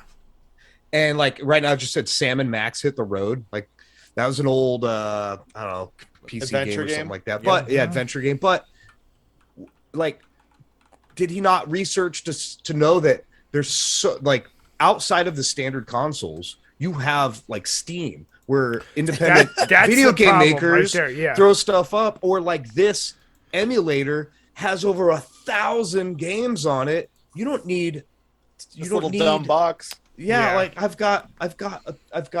have a 6-pound laptop that has 2 terabytes of video games available.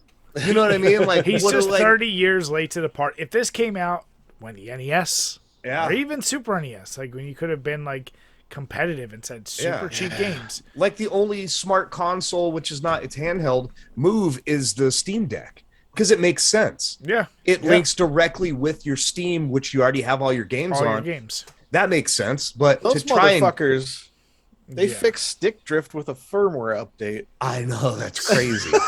How the fuck? Nintendo. But like, Yeah. but like, The hell, man. why?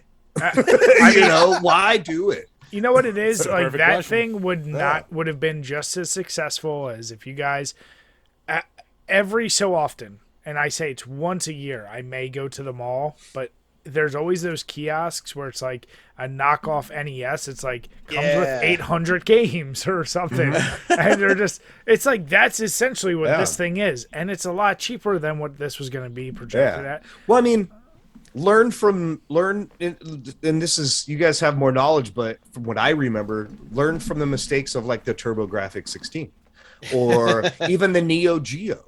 You know, the Neo Geo had some great games. Neo Geo put out some great Art of Fighting, one of my favorite games. Samurai Showdown, all those games. Metal Slug, all those games. But the console, for one, it was fucking expensive. It was the Jaguar or whatever. It had its own console. It was like the MVS, or the AES, whichever one. It was easily like $800, $900, and that's back in the day. It was so but the graphics were better than anybody else's. It was smooth, but they were arcade perfect. But the game was $250 too. With a big tape. Exactly. It's like, because I've got a roll of quarters. Yeah, exactly. I'm just gonna go. You're like, I'm just gonna go to the. I'm just gonna walk 10 minutes that way and play for 10 quarters. You're like, oh yeah, we didn't we didn't grow up rich. I can't do that. So. Yeah. You had the fake fucking quarter. You'd slide down into the slot and pull it out on the string. Oh yeah, have it on the string. Hell yeah. Yep.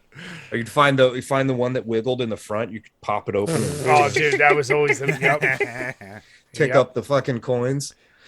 But yeah, I mean, Jim, I don't know. You've been watching more stuff on it than anything. I mean, at this point, does it seem like there's anyone out there from what you've seen that is holding out hope? Or is everyone completely accepted it's a fail? I even think the people that have been his like backers have also now completely backed off and been like, there's a few left that still kind of play the game, but I think they're still just trying to have Tommy be their friend. Because like Tommy Tallarico was a big name at one point before he fucking ruined his whole reputation with this thing. But... Video games live, man. Making those concerts, those were awesome. And all those classic soundtracks and shit like that. So like, he was a huge name in the scene, but he burned all those bridges. So. Yeah. Well, they were saying with the the crowdfunding, like within a short amount of time, it jumped up to like 30K, like really fast. Mm-hmm. Yep. And then it plateaued and stayed under 60 grand for, I think, current. God, that is there's just no money going into it now. That is so no money when you're $9 million in debt. They have to clear a $9 million debt to hit zero funding. Yep. Oh, that's gross. Yeah. Because they gotta understand that most of the people that were into the ColecoVision or in television are dead. Like there's nobody to like support this. There's like some 70-year-old man going. Dude, it's boomers or weirdos like me. I have a ColecoVision right here. I didn't put any money towards the fucking Amico. I'm kind of on a structured settlement right now. I'd love to, but. So as we're actually talking, it's funny because, like I said, I know one of the people that we're friends with or talked through, Smash JT, actually just put up a video, said, Tommy just called me about the Intellivision Amico we've been recording. I'm going to have to watch this. So, it's going to be an ongoing thing, but it's safe to say, other than when we finally see the thing that admits this is over, everyone sees where it's going. It's downhill at this point. Rest in piss. Yeah. How did nobody see it coming, though? That's just whatever. Lights were off. People have weird hopes. You know what it is? I call it it's that funny money of like, if you're trying to support it, you just have blinders on and you think it's a good idea. And sometimes nostalgia has no value. Exactly. Yeah. I know I play a lot of games, but I don't feel like special by any means, but I feel like if I was sitting at a boardroom table for like this or the Kinect or PlayStation Move, I'd be like, none of this is going to pan out. Yeah. Like the way you think it is. Yeah. Mm-hmm. Oh, hold on. I gotta throw something back. I don't know why it just popped into my head. games that you'd like to see continue the series or something. Not to, sorry. This is how I work. Okay, this is how I work. Fucking Rainbow Six Vegas. I talk about it. Ask Matt. Okay. Oh, yeah. Probably once a week I bring up Rainbow Six. We need a Rainbow Six Vegas 3. Yeah, because they just because I was like, I went on Steam and I'm like, they had Rainbow Six Vegas 1 and 2, and then like Lockdown, Black Air. I mean, those are good games, but I was like, look, Matt. He's like, yeah, they killed the servers on that. There's nothing. I'm like, not even like private lobbies. He's like, no, it's all gone. I'm like, I was so sad. I'm all, oh man, Beautiful digital future. So I would love if they got their shit together and Rainbow Six Vegas 3, not like that bullshit that they what was the Extraction? That shit was terrible. That was a big pile of fucking feces. But that shit fell off. Yeah, sorry. I have to when things pop in my head, I have to say it, otherwise that's how it goes. Hits. Yeah, I'll have a seizure. You don't want me to have a seizure, do you? You're liable. So, actually, speaking of making excuses, our last story of the night comes to us from Activision. So apparently there's a new law that I never heard of in California that if you run a business based in California and you have more than 6 or more board members, at least 3 of them have to have women on there before a certain date in 2022.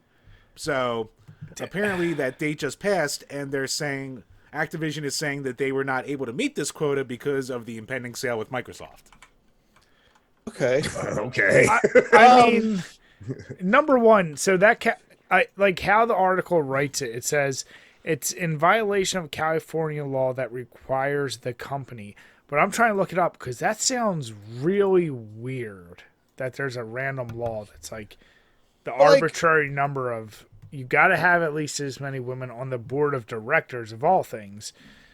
And then, they're doubling down and saying, well, they couldn't meet that because of this pending sale.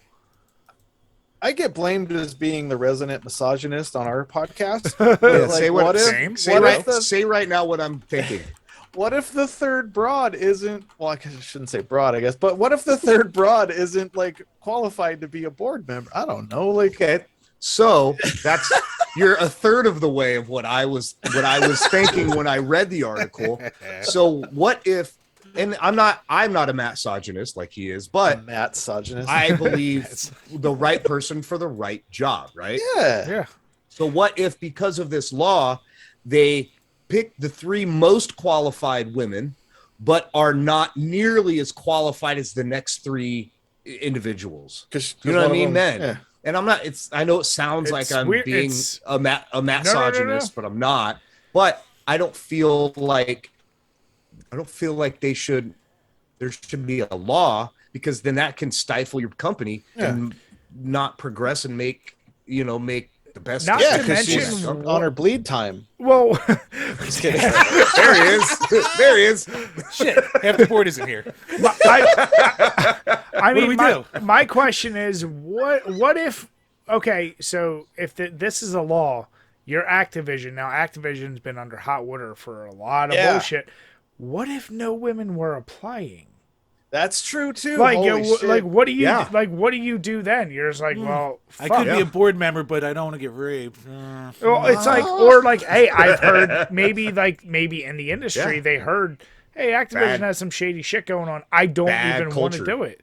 So like, that's why like those mandated laws of like hit this number. It's like, what if put aside qualified? Like if they don't fucking apply, what are you gonna do? Yeah, those World of Warcraft coder guys just sitting there like terrifying these women as they play Call of Duty all day. Like, I don't want to work for that. That's what I mean. Y'all better find a woman for your rapey company, otherwise we're shutting you down. They're such a rapey company. Damn it, dude! Imagine them at a job fair. And that's all right. Hold on, I'm gonna have to put down. We talk about rapey companies in the goddamn episode. And that's what's great is if you read the article, like that's the thing is this company has been known. They put it as frat boy, but that's translation for rapey company. Like, like so. I went and applied for this. I went and applied for Activision Blizzard, and it was at a job fair. And I went up to the table, like they had a mirror on the floor. Like the whole floor. It was weird. Dude, those reports coming out for their lawsuit was just so fucked every day, like day after day after day after day. Dude, it was a parade of fucking stories. It just never stopped. So like, awful. like them not hitting it, but then not only not hitting it, but then you try to do the straw man of like, well, this Microsoft deal is really what fucked us here. Yeah. You know, That's them skirting liability. exactly. Biggest buyout ever stopped us. I'm sorry. Like, Yeah. oh, come on. Yeah, and I'm sure because if we hire somebody, that's just one more person we got to split the money with. I also find it funny. Like, are they kind of trying to say they couldn't do it because it could lessen their value to Microsoft? Like, like what? Oh yeah, because they only make like 75 cents on the dollar, right? Yeah, like it's like what? Goddamn wage gap got me again. God, My deal. Well, so okay, hold on. Let me find that portion where it talked about the payouts, right? Yeah, when I asked for a comment, Bobby Kotick said, "Bitches, right?" Yeah. So and then I was like, oh, that's quite a bit less. But then I reread this woman's title. Okay. So they have, I'll read a quick line from the article. It says, in addition to the previously reported $14.6 million that CEO Bobby Kotick will receive, the lawsuit claims other payouts will include $25.3 million for CFO Armin Zerza, $29 million for the COO Daniel Allegre, $11.3 million for Chief Administrative Officer Brian Bulletow, $14.8 million for Chief Legal Officer Grant Dixon. And when I first read this, I'm like, man, that's fucked up. So $2.1 million for, her name is Claudine Naughton, right? Here's her title: Chief People Officer. Chief People Officer. Chief People Officer. So at first I'm like, whoa, she's getting screwed. I'm like, oh, that's what she did for the company. She was the people officer. I'm like, okay, she probably got overpaid. It's the head of HR, which we all know what that is. You know, it's Oh God, if they did hire another one, it would be like the chief kitchen officer or something. Right? Oh, so you're a people person? No, I'm a people officer. I'm Sergeant People Officer. Yeah, I'm a girl boss, and you were respected. Sergeant people officer to you. Second gunnery sergeant people officer, actually. I just, you know, Activision. we're dicks. Sorry. No. It's all correct. Activision. I mean, at this point, it's all null and void, right? They're already under Microsoft, like, so at that point, who cares? But like, it's just funny that they're trying to claim it. Because are they still trying to claim, even though they're under Microsoft? I mean, maybe they are run kind of autonomously. It hasn't. I mean, the deal isn't finalized yet either, so it's got to go through the SEC and all that bullshit. So It seems like a gigantic buy that might have to sit there for a while and be heavily scrutinized to go through. Because didn't they say it's the largest entertainment buyout ever? yeah, Did shy they? of Holy 70 shit. billion. Yeah, it's got to be. Star Wars sold for $4 billion. I was gonna say with 69 and a half. I was billion. gonna say with what like the fuck? with Disney. I need Luke Skywalker. And Call all of the Duty shit gets that this. Disney bought, like, is what did Disney between Star Wars, Marvel, and all their acquisitions, like, It was like 12 total, maybe. I think each was $4. I think each was $4 billion. wow, that's it. Holy shit. That's it. So when you really think of what the fuck Microsoft bought Activision for, that's crazy. Well, and what's funny too is in the article they touch base on other problems that they're having, and they said in the article, so Activision is already facing a class action lawsuit from investors who claim the publisher did not disclose the issues with its workplace culture. Everybody knows what the culture is. Yeah. Everybody knows what the workplace culture is. And that's on top of the lawsuits just of people suing them for the workplace culture that they have to go through. Yeah. It's like Neapolitan ice cream of work culture problems. So Jay and I play a lot of Call of Duty, and I think a lot We of do the too, rapey yeah. accusations were on the Blizzard side, because if you play Call of Duty, you know all the problems exist. Yeah. By people that don't actually play their own game they make, because it said that these people were playing Call of Duty and harassing women. So I think that's the Blizzard side, because everybody knows. Well, and I think all the I think all play their the own games. I think all the rapey trouble people were quality control because the game has none. Because they're gone, the game's has none. It's like the load screen and your gun's backwards and your arms like this holding the gun. You're like, how's it look, guys? Why is it so fun though? God damn it. Anyway. And then, coming a year after, like when all the Taiwan protests were going on and Blizzard suspended the one team for just saying, hey, Taiwan's a country. And they're like, nope, can't be. Oh, yeah, they totally canceled that dude in a second. He lost his whole job and everything. God damn. It's Blizzard. Blizzard's the assholes, not. Yeah. I can't even see. Ever since fucking Lost Vikings, I knew they were no good. I can't even imagine the little things, the little problems that bother me on PC. I can't imagine trying to play it on Xbox. Oh yeah, we've seen Warzone videos on TikTok of just that shit looking like graphic. They're like graphic blooms. An early Pixar movie rough draft. Like there's no textures on anything. Or like the combat shields in the original Dune movie. Yeah. It hits and it's all square. Like that's what things look like. Yeah, it's weird as fuck. Yeah. Well, Brian and I would play that on the original Xbox One, and you just you pop in. It's like, oh, I'm inside a dumpster and dead. Okay, cool. Dude. Sick. Well, that was. I mean, the other game that was the best example of it was PUBG. Like, I don't know if you guys ever played that. Oh yeah. Tons of it. But that was the joke. Like one of our favorite places before they gave the other maps was like land in school and just fight it out. And we'd land and be like, are you loaded in yet? Nope, everything's still blank. But I see people running towards me with shit. And it was like that was like how ridiculously broken it was part of the charm. Because you're like, I know I shot this motherfucker in the head, but it's not registering. I wonder what makes broken games charming, because I put a shitload of time into the game Rust that has been in early access now for 8 years. Yeah. I played the original release of Rust on PC, and it was it's busted to this day. Is that the game that Alec Baldwin shot that broad? Yeah. You 1v1'd on Rust? Yeah. Headshot. Damn it. Oh. Yeah, no. First headshot wins. Yeah, but I don't understand how completely broken games seem to be charming and can steal a majority of your hours. It's really weird. Yeah, it's that ugly puppy you just can't help but love. I mean, I have zero. There's been like a few little things, but Battlefield 2042, I don't understand. Everybody That's been hate piled on. It is like people are just shitting all over this game, making lengthy YouTube videos, and I'm like, I haven't had any problems. No connection problems. One time I got too close to a rock and like the graphics, like I looked into the rock. I'm like, okay. And actually, what do you call it? Mutual friend of the show, Travis from Roast Mortem. He was saying the same thing. He was big into that game. It's amazing. We tried looking up like what is the biggest, and like other than the fact that they changed up my understanding some shit with like the HUD and like being able to see shit like stat boards. But they have stats. It's just you literally hold down your option button and it pulls everything up, and you let go and it goes away. You just go bink, and you don't have to. It doesn't. I think in the year 2022, people are getting YouTube likes for hate content.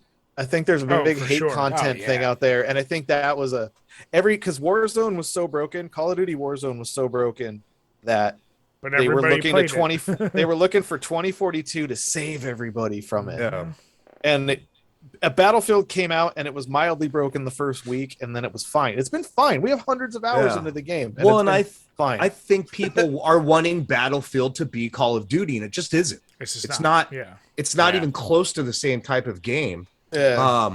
And as far as the people wanting game stats, all that stuff, in my opinion, I think that they've done that on purpose, so people are focused on objective. Oh yeah, not all the kills, not just kills. Yep. Not all sitting the back and challenges just kill. If you sit back and kill, you're not gonna win. You're never winning. Yeah, that was the thing. And I said, Jim and I, longest time COD fans. I got my buddy Jay got me into Battlefield. I played it, and you're welcome. and dude, when I first played it, I was like, oh wow, this is 1,000% different. Like I tried playing it like COD, and I'd run out Can't. forward. I'd die right away. I'm like, oh, It's got bullet drop. Yeah. Oh, yeah. all Snipe on that shit. game. You're like, you watch the bullet fucking just curve. And then like with 3 and 4, I like got real good at it. Like I understood how to play it, but like other than like 1 or 2 friends, nobody played it because the slowed down pace and the objective. That was like you said, like you would get a few dudes, but then you get those assholes who still were just trying to like. They were either getting highlight reels for a video. Like you're like, what are you possibly running around with a handgun at this moment for? Like, what are you doing? And you knew they were just fucking about. And you know, it's just a different mentality. And unfortunately, like I think it's never going to beat the COD, Fortnite, like that, like quick arcadey style. Yeah, it's just different. It's a different game experience. And you shouldn't just try to say like, in the past, Battlefield could have competed as a COD contender. It's just not that thing. That's not what it's there for anymore. Well, I guess my only bugaboo about the game is the amount of vehicles available. Like it should be capped. Like you come in, you get a tank, whatever, but they're on the map, and then after you get them, if you build up team points, you can airdrop in more vehicles, and it's like all right. At one point, it's just all it's everywhere. You can't even move. There's tanks, all that stuff, and then like if you're not using vehicles all the time, you don't have them ranked up to be able to defend yourself or heal or pop smoke or anti-tank, whatever. And it's just like sometimes it is too much, but that's about it. There's game types you can play where it's not that bad. Exactly. Yeah. Like it's one of my favorite it has one of my favorite free-for-alls I've ever played. Like I love there's nothing I don't like about the game. Yeah. I mean, like, I think you guys are both right though. It seems like anymore that's the thing is to just first hate on a game before you like except for like then the opposite is like this Elden Ring. It's like before I think most people even play it. Like the number of reviews I read, they're like, I didn't beat the game. I put a few hours, but man, it's still a 10 out of 10. I'm like, you didn't put enough right time. either. Yeah, I'm like, you can't just jerk off a game because everybody else is jumping on the bandwagon. But they're looking for those quick. Yeah, I mean that's what Jim. But the click quicks, you know, you're just like, I don't get that shit, and time will tell. I think Battlefield is fine. I don't get the hate. It's got a crazy pile on it, which I was there for the launch of Battlefield 4. That game wasn't right for 6 months. Yeah. Battlefield 2042 for me from the actual, like, I wasn't part of the pre-release week, but for the $60 regular price week, the regular launch, it didn't work properly. I still played a ton of games during that time, but I had some disconnects for the first 4 days. And then from that day forward, it's been fine. Yeah. So it's so fucking weird how like they didn't get a break. But anyway. And the thing with that series as well is people are still avidly playing 5 and 4. Yeah. Like there's still a huge community playing the games. It's just, and each one of them's different. Like they have similar mechanics to the whole Battlefield organization, but they're all like, you can't expect to go into like Battlefield 5 was it World War One, Two, World War II, and expect the gun dynamics to be the same. Like when you play like Black Ops or Vanguard, the dynamics are pretty much the same. They're a tiny bit different, but at the end of the day, it's like handling, scopes, whatever. It's basically the same. Battlefield across the board, it's different. Completely. It's like, and I think that's one of the things that draws me to it, and I think that they maybe take pride in is that they try to be accurate with the time and how the weapons work. Yeah. Feel. You know? Yeah. So, I don't know. But now I like it. I like it. No, but guys, we want to thank you guys so much for hopping on with us. Matt, we got to ask you, how did the beers treat you? I'm fucked up right now. Perfect. That's good. I came straight home from work, immediately started drinking. There's a pizza waiting for me to fix this. Ooh. But thank you guys so much for having us on. I really appreciate it. No, we appreciate it. I mean, obviously, we can't wait to come back on your show, have you guys back on here. We definitely want to do a legit drinking game on a night when we can all really get into it. And once again, everyone who's watching, check the links below. But shout it out, guys. Also, throw in your Twitch names, everything. Where can people find you all? It's at NFHCpodcast.com, stands for Not for Human Consumption Podcast. Every Tuesday, we got a Patreon, the /NFHC Podcast. That's where you get the bonus stuff. We're getting more gaming stuff coming up. We're trying to set up some things with that.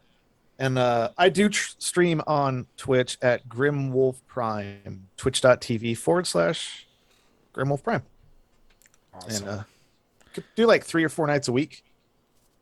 It's way better than on me. there. And you can also find me on all those, as well as Matt's Twitch stream. Playing with me. That's it. Yep. That's how you get That's how you get us. Yeah. If you don't see me on there, then you're not going to be able to find me. No, but we thank you guys once again, and everyone watching. If you haven't already, make sure hit that subscribe button, hit the notifications so you can see when we post the newest videos. If you're listening to us on iTunes or Spotify, make sure hit that subscribe button, give us a 5-star rating. Whatever you write in the reviews, we will read. We appreciate the support. It means the world to us. And with that, we want to say thank you all. Have a good night, and cheers. Cheers. Have a good night. Cheers, everyone. Have a good night.